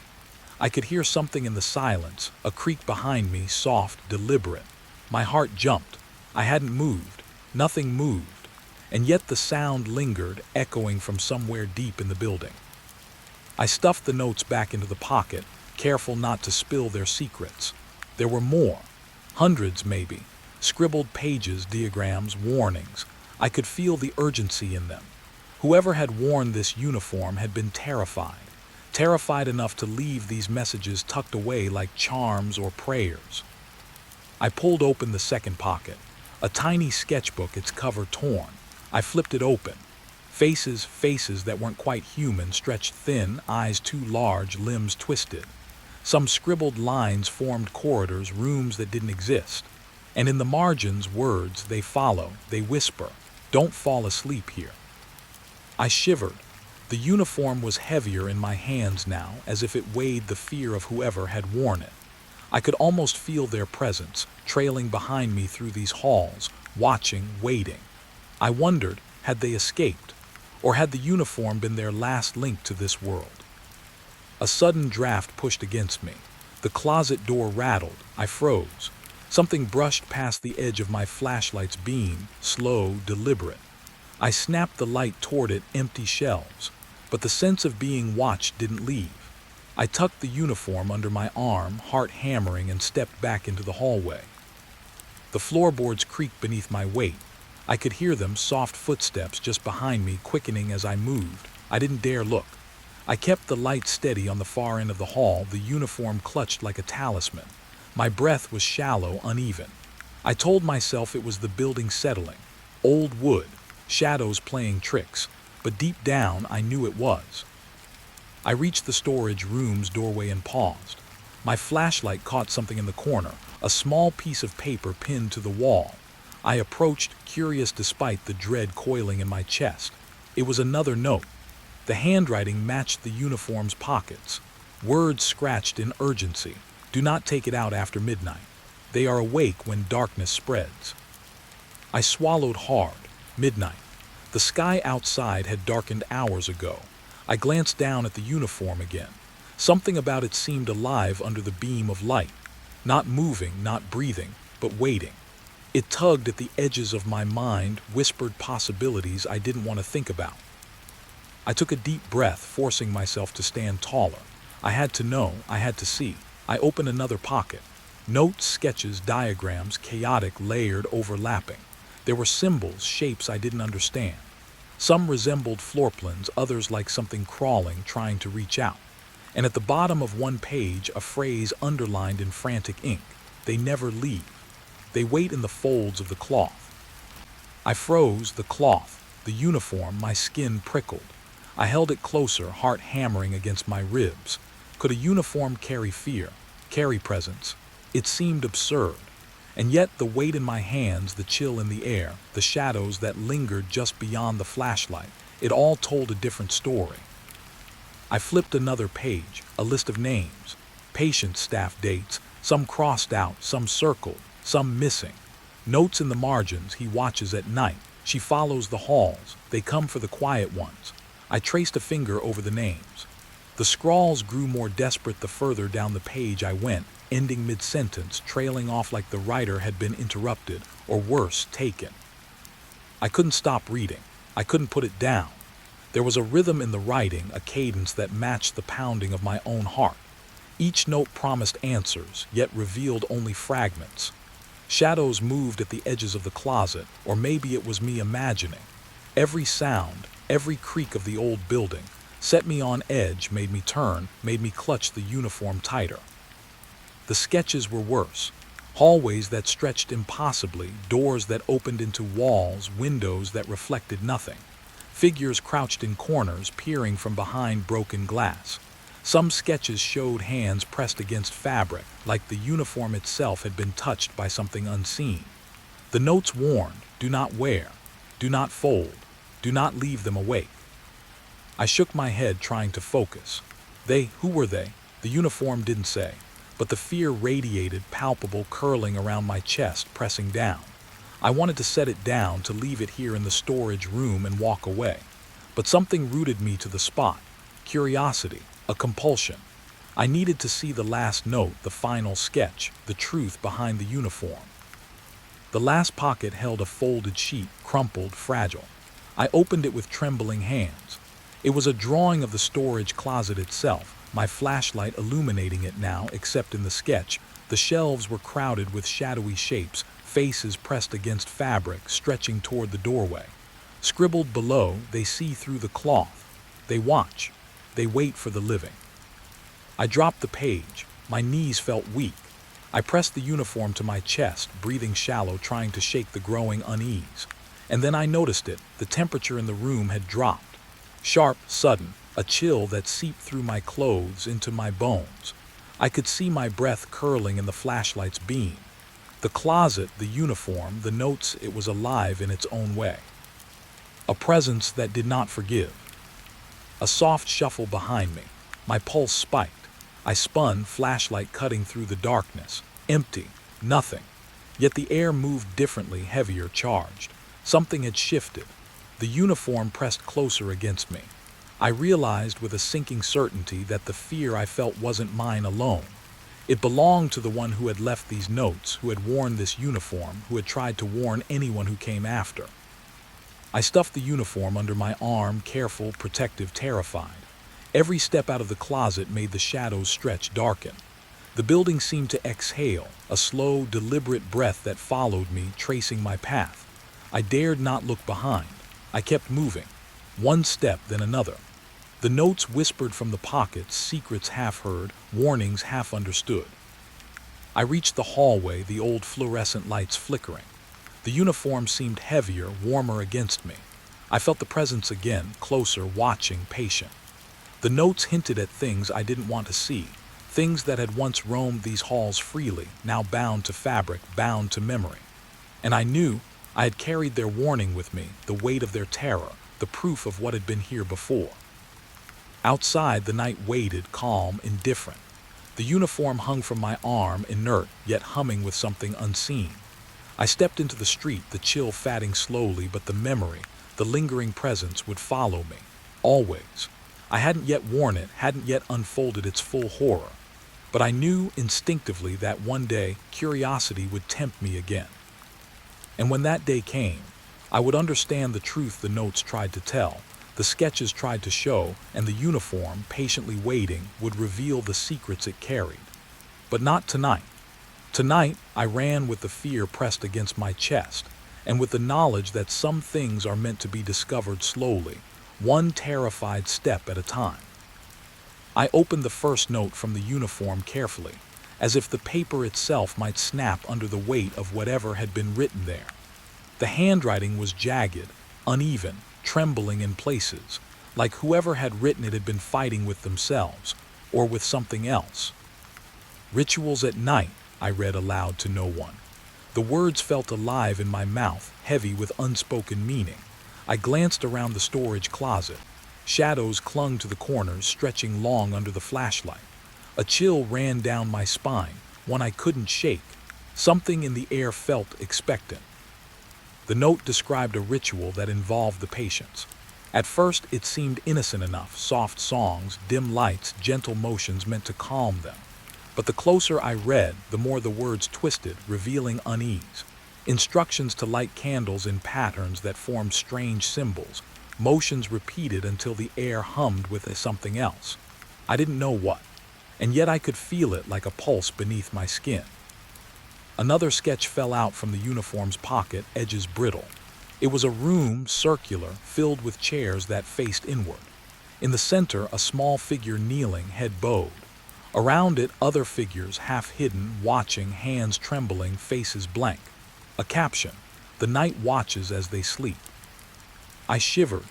The uniform felt heavier against my arm. The shadows outside the closet shifted. I knew I wasn't alone, not in the sense of another person, but in the sense of presence. Something unseen was aware I had uncovered this, aware that I had read their instructions. The next note was shorter, more desperate. "Do not let them see your eyes. Do not follow the light. Keep your head down." My pulse quickened. Eyes, light. The ritual wasn't just for calming, they were for control, or something worse. I stepped out into the hallway, the uniform pressed to my chest, notes clutched in trembling hands. The air here was colder, thicker. The walls seemed to breathe, paint peeling like dry skin. I thought I saw movement at the edge of the beam, shadows twitching, but it might have been the light playing tricks. Or not. I read another note. This one described the sounds, the songs, whispered chants, the faint beating of drums echoing in empty halls. It lulls them and lures them. Some do not return from the sleep. I swallowed. A shiver clawed up my spine. The floorboards groaned beneath my feet, in rhythm with some imagined pulse. Was it imagination or the uniform carrying memory? I approached a doorway leading to the old ward. Broken glass crunched underfoot. The hallway stretched longer than it should have, doors on either side like gaping mouths. I paused, heart hammering, and read another note. This one detailed a figure moving silently among the patients, hands tracing symbols in the air, eyes glowing in the darkness. The words trembled on the paper. "They can hear the rhythm of your fear." I nearly dropped the uniform. The air shifted. A draft carried a scent of wax and something metallic, faint, like iron in water. I shook my head. It wasn't real. The notes weren't real. And yet the uniform's fabric pressed warmer against me, as though it had absorbed years of heat and dread. I set down the notes on a nearby counter just for a second to steady my hands. A page slipped, landing at an odd angle. I froze. The sketch was of the hallway I stood in now, but the walls were lined with shapes, figures crouched low, almost invisible. A caption: "Do not move when they watch." I swallowed, slow and deliberate. The weight of the uniform was suddenly unbearable. Something was watching, not through my eyes, but through the fabric, through the memories pressed into its fibers. I wanted to run, to leave the hallway behind, but curiosity held me there like a leash. Another note. This one described the ritual's purpose: to calm the restless, to keep the waking from noticing, to maintain the order of night. The words were clinical, precise, but beneath them I felt an undertone, almost a whisper, or to make them ours. I glanced toward the end of the hall. Darkness pooled there, thicker than the rest, like it had mass. I imagined the ritual occurring here in the stillness of night, figures moving silently in patterns I could not comprehend. I felt an odd envy mixed with terror. What power compelled such obedience, and what cost had been paid? I walked slowly, every footstep deliberate. Another sketch fell from a pocket of the uniform, fluttering to the floor. I picked it up. It depicted a candle, tall and flickering, placed in a corner, but the shadows it cast stretched impossibly long, touching figures far from its light. The caption was simple: "Light attracts them. Light reveals." I froze, my flashlight trembled in my grip. Light reveals. The hall ahead seemed to pulse with the uniform's memory. Shadows moved subtly, like smoke curling around corners. I wanted to turn back. I wanted to leave. And yet I had to see the rest. I had to understand. Another note whispered warnings. Some patients are already part of the ritual. They do not remember, but they obey. Do not trust your eyes. My stomach churned. Obey without memory. The thought crawled into my mind like a spider, legs prying open doors I wasn't ready to see. What had they been made to do? And what would happen if I stayed too long? I stepped further into the hall. The uniform felt impossibly heavy now. I could almost hear faint chanting, low and rhythmic, beneath the sound of my own heartbeat. I swore the walls were leaning inward, concentrating the sound, focusing attention on me. I had to force myself to move, to keep breathing. A door at the far end creaked. I froze. The notes described this too: doors open for no one, yet always watch. I inched closer. The floorboards beneath me groaned like they remembered footsteps I had not taken. I shone my light inside the room. Empty, except for shadows that shifted unnaturally, brushing against the far wall, retreating when the beam lingered too long. I felt it then, a presence in the room, patient, waiting, testing me. My pulse rattled my ears. The uniform pressed heavier. I held it close, whispering to myself, grounding myself, reminding myself it was fabric, it was cloth, it was history. But deep down I knew. It wasn't just cloth, not anymore. I read another page. Instructions for the ritual detailed in minute motions. Circle the candle thrice, tap the floor in patterns, hum a note long enough to reach the shadows. Each step felt like it had been recorded, pressed into the fibers of the uniform. And each warning repeated: do not falter, do not stray. They notice hesitation. I realized I had been holding my breath. Slowly I exhaled. The hall seemed longer, darker, the shadows closer, the uniform heavier. And yet I felt a twisted sense of empowerment. Knowledge was a weapon, even in fear. I could navigate this place now. I could anticipate the shapes, the waiting. I could survive the night, maybe. A sketch dropped from the uniform again. This one was a corridor lined with patients. Some eyes were closed, some open, all still. Lines connected them, faint and almost invisible, like threads of energy or memory. Caption: they are never truly asleep. They wait as we all wait for the next to arrive. The thought made my skin crawl. I held the uniform tighter. The notes, the sketches, the rituals, they weren't just stories. They were warnings, fragments of a truth the building tried to swallow. And now, with the uniform in my hands, I had glimpsed it. I had become part of it. I paused, listening. Silence stretched, thick and oppressive. I imagined the ritual in progress somewhere, candles flickering, shadows moving, figures chanting. And then the air shifted. A faint brush against the arm holding the uniform. I jerked back, heart pounding. Empty hallway, nothing there. And yet I knew. They were always watching, waiting, patient as the night itself. I took a step forward, then another. Each note I read, each sketch I examined, carried me deeper into understanding and into fear. The uniform hummed with memory, with presence. It pressed knowledge and dread into me at once. I realized I was not just reading history. I was participating, carefully, step by step, breath by breath. The last note in the pocket was different. Faded ink, barely legible. The ritual never ends. Only those who know can see the pattern. Only those who wear it carry the weight. I stared down at the uniform. Weight, presence, fear, knowledge, and I knew this was only the beginning. I left the storage closet slowly, carrying the uniform like a talisman, every shadow now charged, every echo meaningful.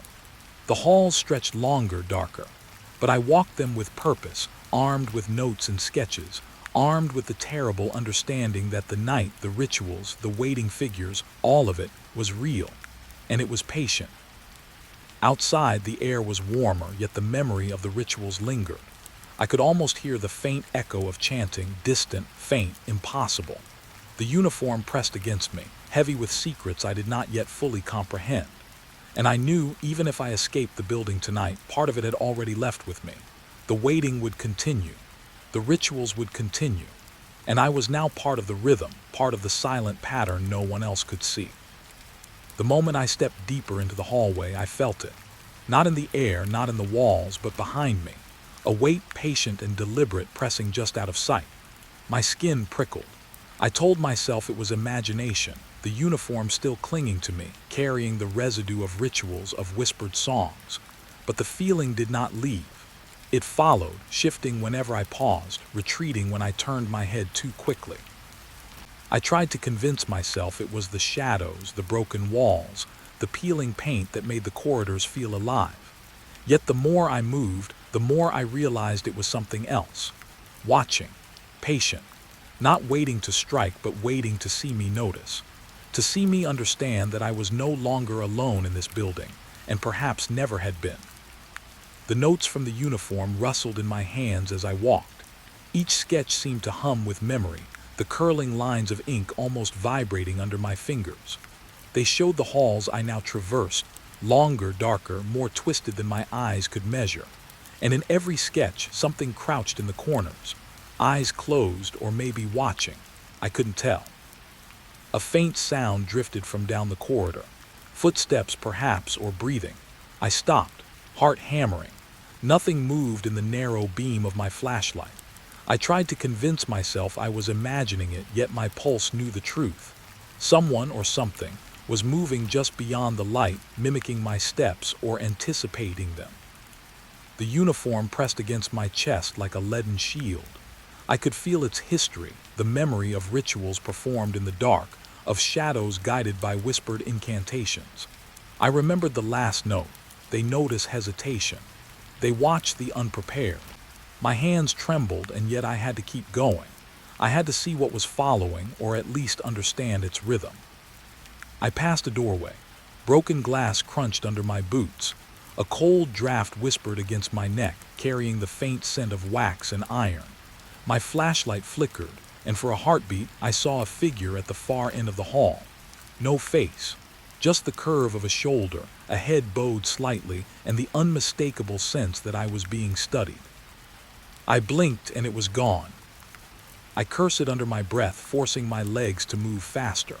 The hall stretched longer than I remembered, the shadows deepening with every step. Another sketch fell from the uniform's pocket, floating to the floor. I bent down to pick it up. The drawing was of me, my small frame, flashlight in hand, moving through the corridor, and behind me, a shadow, elongated and faceless, following at a distance. I swallowed hard. The uniform's fabric felt warmer now, almost alive. I pressed it tighter to my chest, feeling the notes and sketches imprint against my skin, their warnings resonating in my nerves. It was not imagination. I could not ignore this presence. I had to understand it, or it would understand me first. A door creaked somewhere to my left. I spun, light sweeping across the shattered glass and peeling paint. Empty. And yet I felt the eyes behind me shift, repositioning, never leaving, always keeping pace.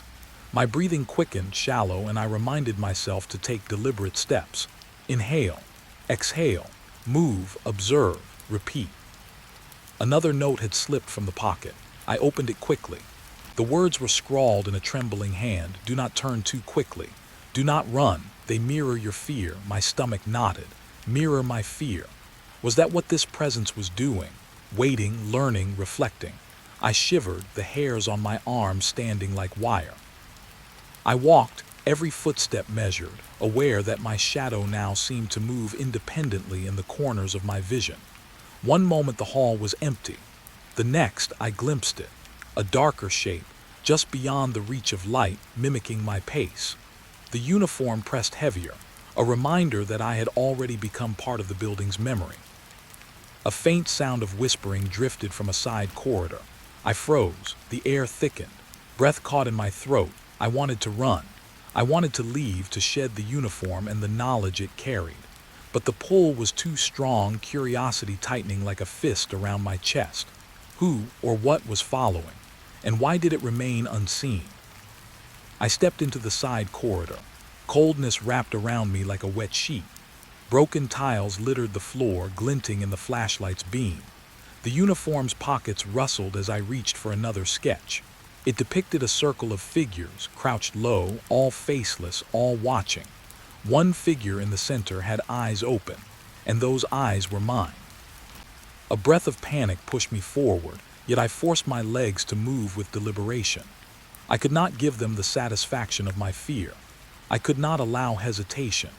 Every shadow seemed to twitch, to coil around corners, vanishing whenever I looked directly. And every step, every heartbeat, carried the knowledge that I was being studied, cataloged, remembered. Another note fell. They learn, they mimic, they wait. The words felt like ice in my chest. I could almost hear the soft shuffle of movement behind me, just outside the range of vision. My flashlight beam trembled in my grip. I turned slightly, and for a second I thought I saw eyes, black, bottomless, reflecting nothing. And then they vanished. I tried to steady myself. Deep breaths, focus. The notes and sketches in the uniform had warned me, but nothing had prepared me for the reality of it. Something unseen, patient, intelligent, stalking my every step. The realization sank deep. It had always been here. I had simply not noticed, and now that I had, it would not forget.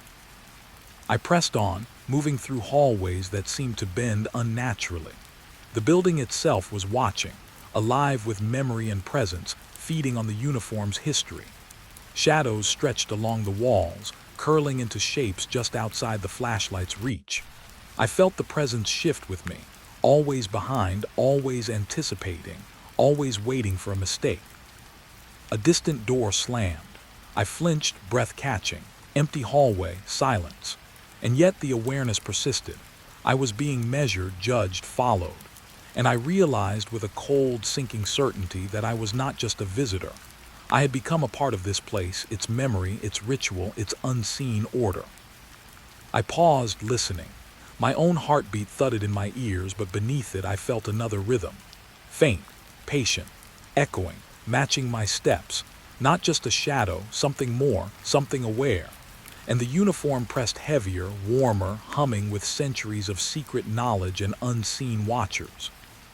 A sketch fell again. I picked it up quickly. It was of a corridor, much like this one, but filled with figures crouched low along the walls, each one faceless. One small figure at the center held a flashlight, just like me. And in every sketch there was always a presence following, always just out of reach. I swallowed hard. Every instinct screamed to leave, to run. And yet I knew I could not. Not now. Not with the uniform pressed against me, carrying memory, carrying warnings, carrying something alive. I had to see it through. I had to understand it, even if understanding meant the presence would learn me completely. I moved forward, each step deliberate, each breath slow. Shadows twisted at the edges of my vision, disappearing whenever I focused. Yet the weight behind me never wavered, watching, patient. I began to notice patterns, faint but undeniable, the way the shadows shifted as I passed, the way the darkness seemed to lean closer when I hesitated. The uniform rustled and I read another note. Do not falter. The watcher mirrors fear. Keep control. I pressed it tighter to my chest. Control. I had to maintain it, even as the unseen presence tightened its orbit, tracking, studying, learning. I realized that fear was currency here. Hesitation was a signal, and I could not afford either. I turned a corner. The hall stretched longer than it had any right to. The shadows pooled deeper, and yet I moved without faltering. I caught movement just at the edge of the light, a flicker, a pause, as though the presence was testing me. I stopped briefly just to see. Nothing there. And then the air shifted closer, almost tangible, whispering along my neck. The last note in the uniform's pocket crumbled slightly in my hands. They wait until you understand the pattern. Only then do they step closer.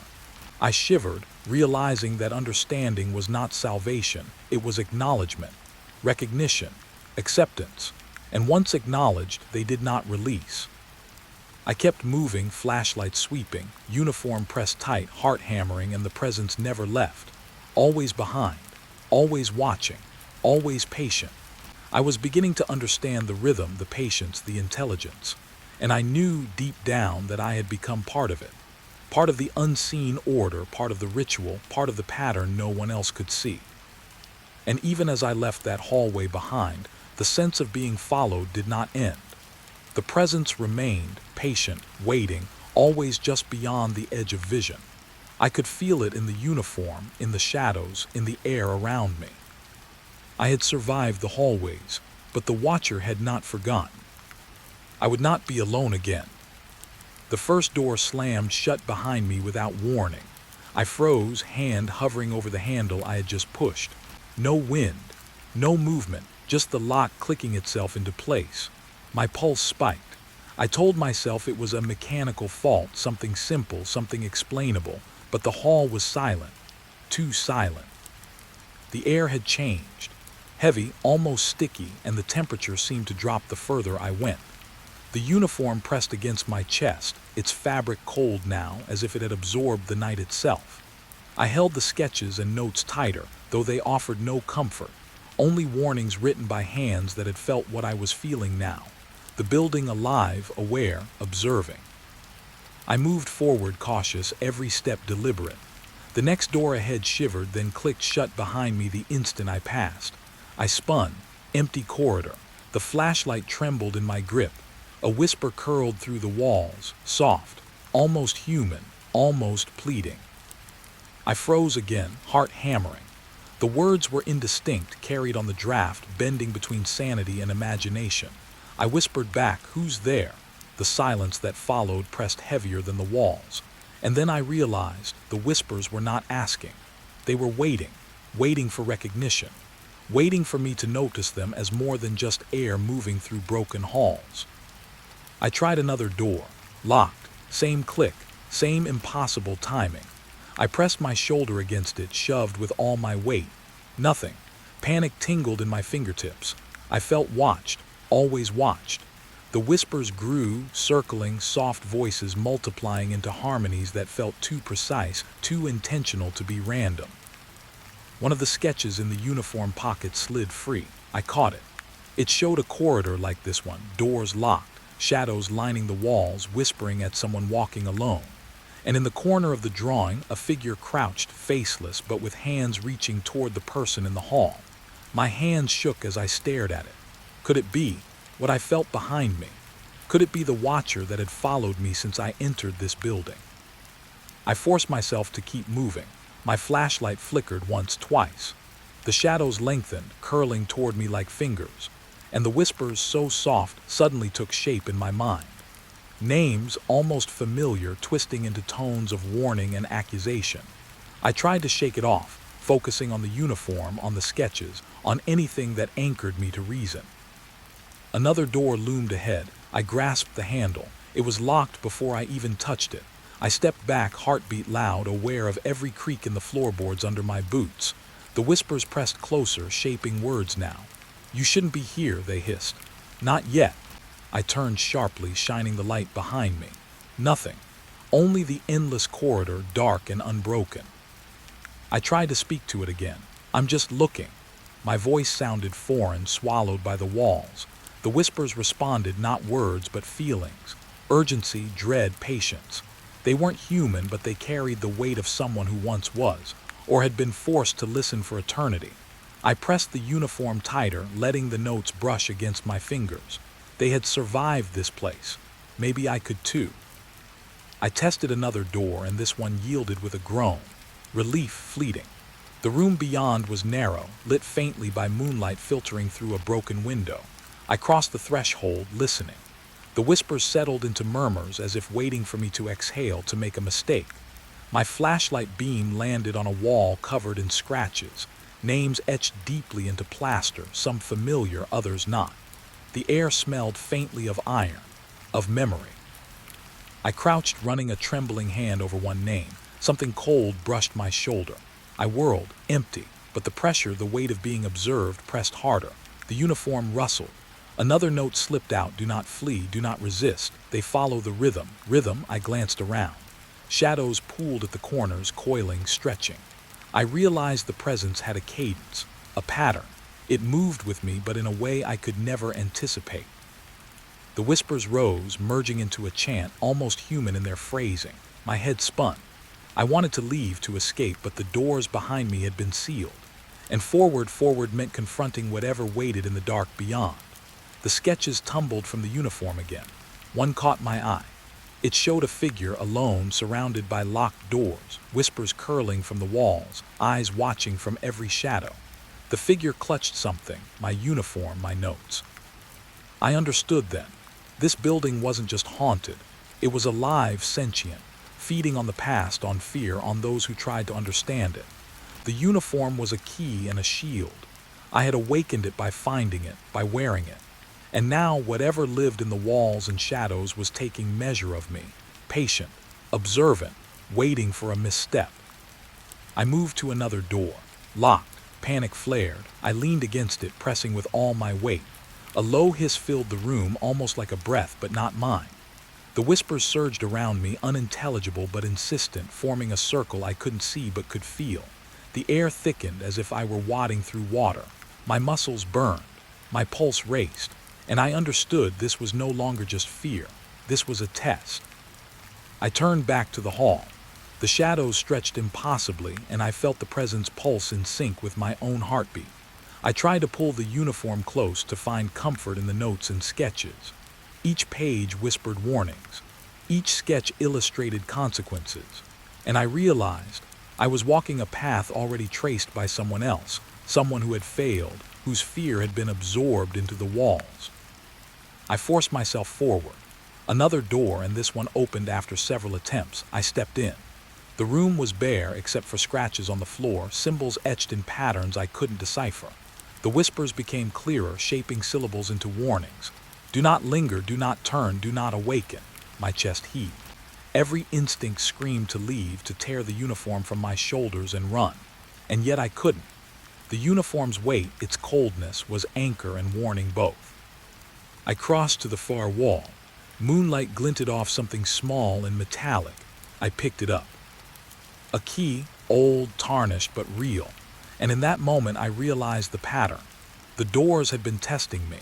Each lock, each whisper, each pressure in my shoulder, an initiation. The building wanted to see if I would understand or if I would flee.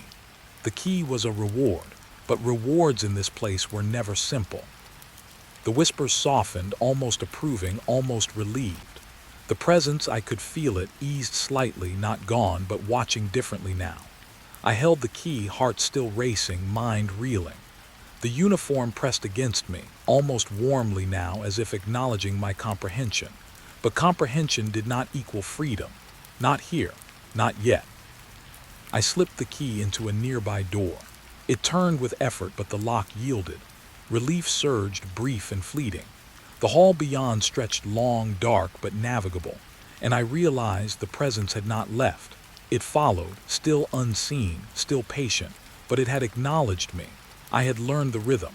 I had survived its test. A final note fell from the uniform pocket, fluttering to the floor. I picked it up with trembling fingers. Understanding is the first step. Recognition is the second. Survival is never guaranteed. I swallowed, realizing that survival here was not about speed or strength or even courage. It was about observation, about restraint, about reading the whispers, the shadows, the rhythm of the unseen. I stepped into the hall, key in hand. The shadows shifted around me, moving in the corners, always just beyond the flashlight's reach. And I understood. The night itself was alive here. The doors, the whispers, the presence, they were all extensions of a will I could barely comprehend. And yet, for the first time, I felt a fragile sense of control. Fragile, but real. I moved forward carefully, every step measured, every breath deliberate. The presence followed, patient, aware, but no longer immediate in its pressure. I had learned enough to survive for now. But I knew, deep down, that understanding this rhythm was only the beginning. The night was long, the building patient, and I was far from free. And even as I reached a door that led to another corridor, another chapter in this maze of whispers and shadows, I felt it. The weight of eyes unseen, watching, always watching. The uniform pressed tight, the sketches whispering their cryptic guidance, and I realized with sinking certainty, the night was not over and the presence had not forgotten. I would walk these halls again, and each time the whispers would test me, the shadows would measure me, and the unseen presence would wait. Always. I stepped onto the cracked sidewalk, the night air biting at my skin like it remembered the chill of the building. The ward loomed behind me, dark and silent, but I could feel it still, its eyes, patient and unblinking, tracing every step I took. My chest heaved, lungs straining with the cold, dry air, but it wasn't the wind that made me shiver. Something lingered behind me, something patient. The notes in the uniform pockets rattled as I walked, a faint rustle that felt like a heartbeat echoing my own. I kept glancing over my shoulder. The street was empty, dimly lit by one flickering lamp across the corner. Shadows clung to the edges of the buildings like thick curtains. I wanted to tell myself I was imagining it, that the ward's presence stopped at the threshold, but deep down I knew better. I wasn't free. Not yet. A soft sound floated through the air. A whisper, almost imperceptible, curling around my name like smoke. I froze, straining to catch it. It wasn't my name, not exactly. It was something older, stranger, spoken in a tone that made my spine crawl. I turned sharply, flashlight cutting through the shadows. Nothing. The street was empty, but the feeling, oh, the feeling of being followed didn't ease. I started walking again, faster this time. Each step felt heavier, though my legs moved just the same. The whisper came again, closer now, threading between the soft hum of distant traffic. I caught fragments, a name, I think, or something like one. It wasn't mine. I couldn't place it. I wanted to call out, to demand it stop, but my voice refused. My throat tightened, swallowing the words before they formed. The buildings on either side seemed to lean inward as I passed. Broken windows, peeling paint, shadows that stretched unnaturally toward me. My flashlight flickered, briefly plunging me into darkness. When it blinked back on, the uniform felt colder, heavier, as though it had absorbed the air behind me. I felt a brush against my arm. Not wind, not animal. Something lighter than touch, but insistent, like a finger pressing against my skin, reminding me I wasn't alone. I ducked into a narrow alley, thinking I could lose whatever it was. The walls closed in, brick and grime pressing from either side. The whisper followed, soft now, teasing, curling through the darkness, turning my name into something foreign, almost intimate. I tried to turn, to confront it, but there was nothing.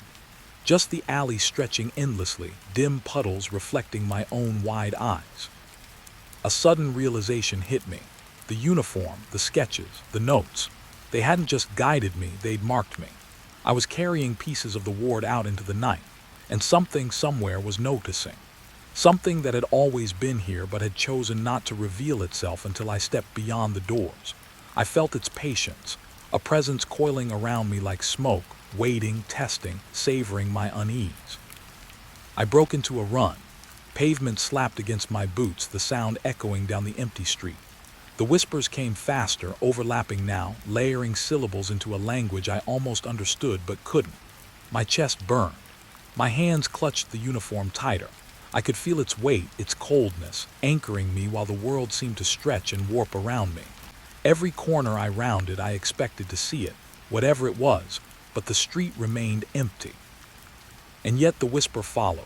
One name, repeated, soft and deliberate. I could feel it vibrating against the back of my neck, threading through my thoughts. I didn't recognize it. I didn't know why it mattered, but it did. My mind raced, trying to force logic to pin it down. I told myself it was a trick, a memory misfiring, a hallucination born from exhaustion. But every instinct screamed that it was real. I slowed, catching my breath, hands pressed against my knees. The street was quiet now, almost unnervingly so. I told myself this was my chance, that I had crossed the threshold, that the ward could no longer touch me. And for a moment the whisper softened, almost like approval. Relief washed over me, brief, fragile, as if the night had forgotten I was still here. Then I heard it again. The whisper, clearer this time, direct. No wind, no echo, just the name curling from the darkness behind me. I spun. Empty street. Lamp flickered, shadows stretching. My mind wanted to believe I was imagining it, but the hairs on my neck rose, prickling with certainty. It knew me. It had followed me. I ran again. My boots pounded the cracked pavement. The uniform pressed against me, the sketches rattling inside.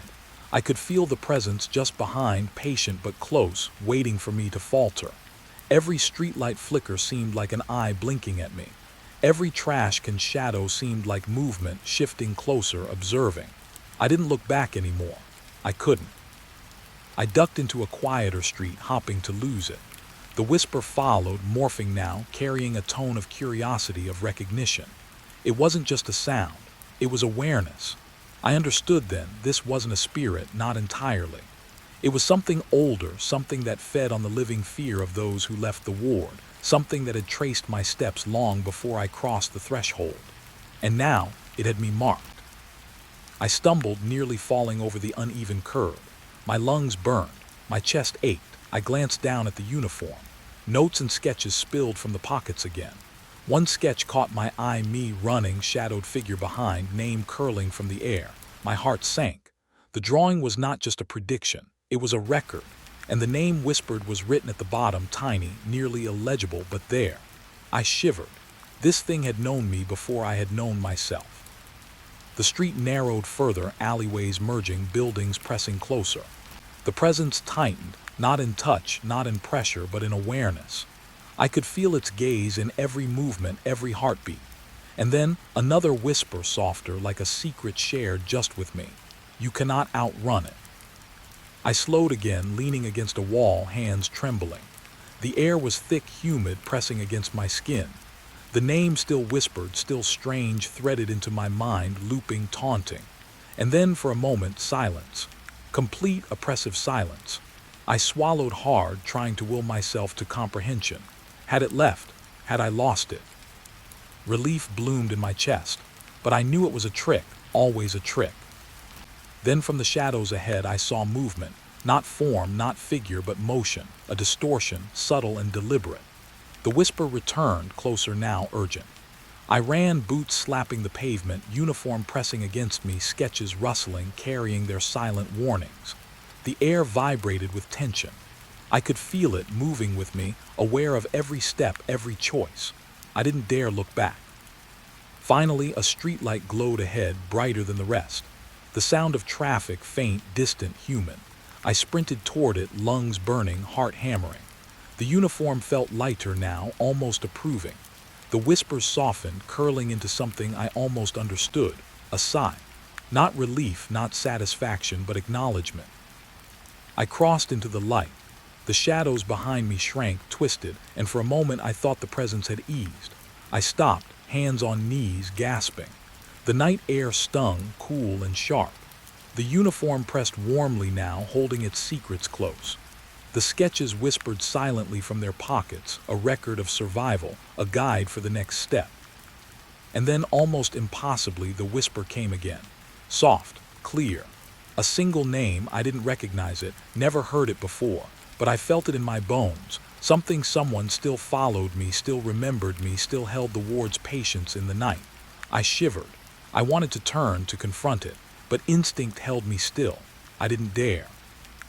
I started walking again, cautiously, back toward the familiarity of the city, away from the ward's oppressive weight. But the whisper lingered, curling behind me, teasing, patient, deliberate. And I understood with the slow, sinking realization of inevitability. I had escaped the building. I had survived its tests, but I had not escaped the night. Not entirely. Not yet. The uniform pressed against my chest, the sketches hidden but alive in their pockets. I moved forward, every step measured, every breath deliberate, aware that the ward, the presence, and that whispering name had followed me beyond its walls. And though the city lights were ahead, human and ordinary, I could feel the cold edge of its patience in the shadows. I didn't turn back, I couldn't, but I didn't feel safe either. The night was not over. The name continued to echo, quiet but insistent, a reminder that the ward had left something with me, something that would not let me rest. And as I walked into the streets that promised freedom, I knew with certainty I would hear that whisper again.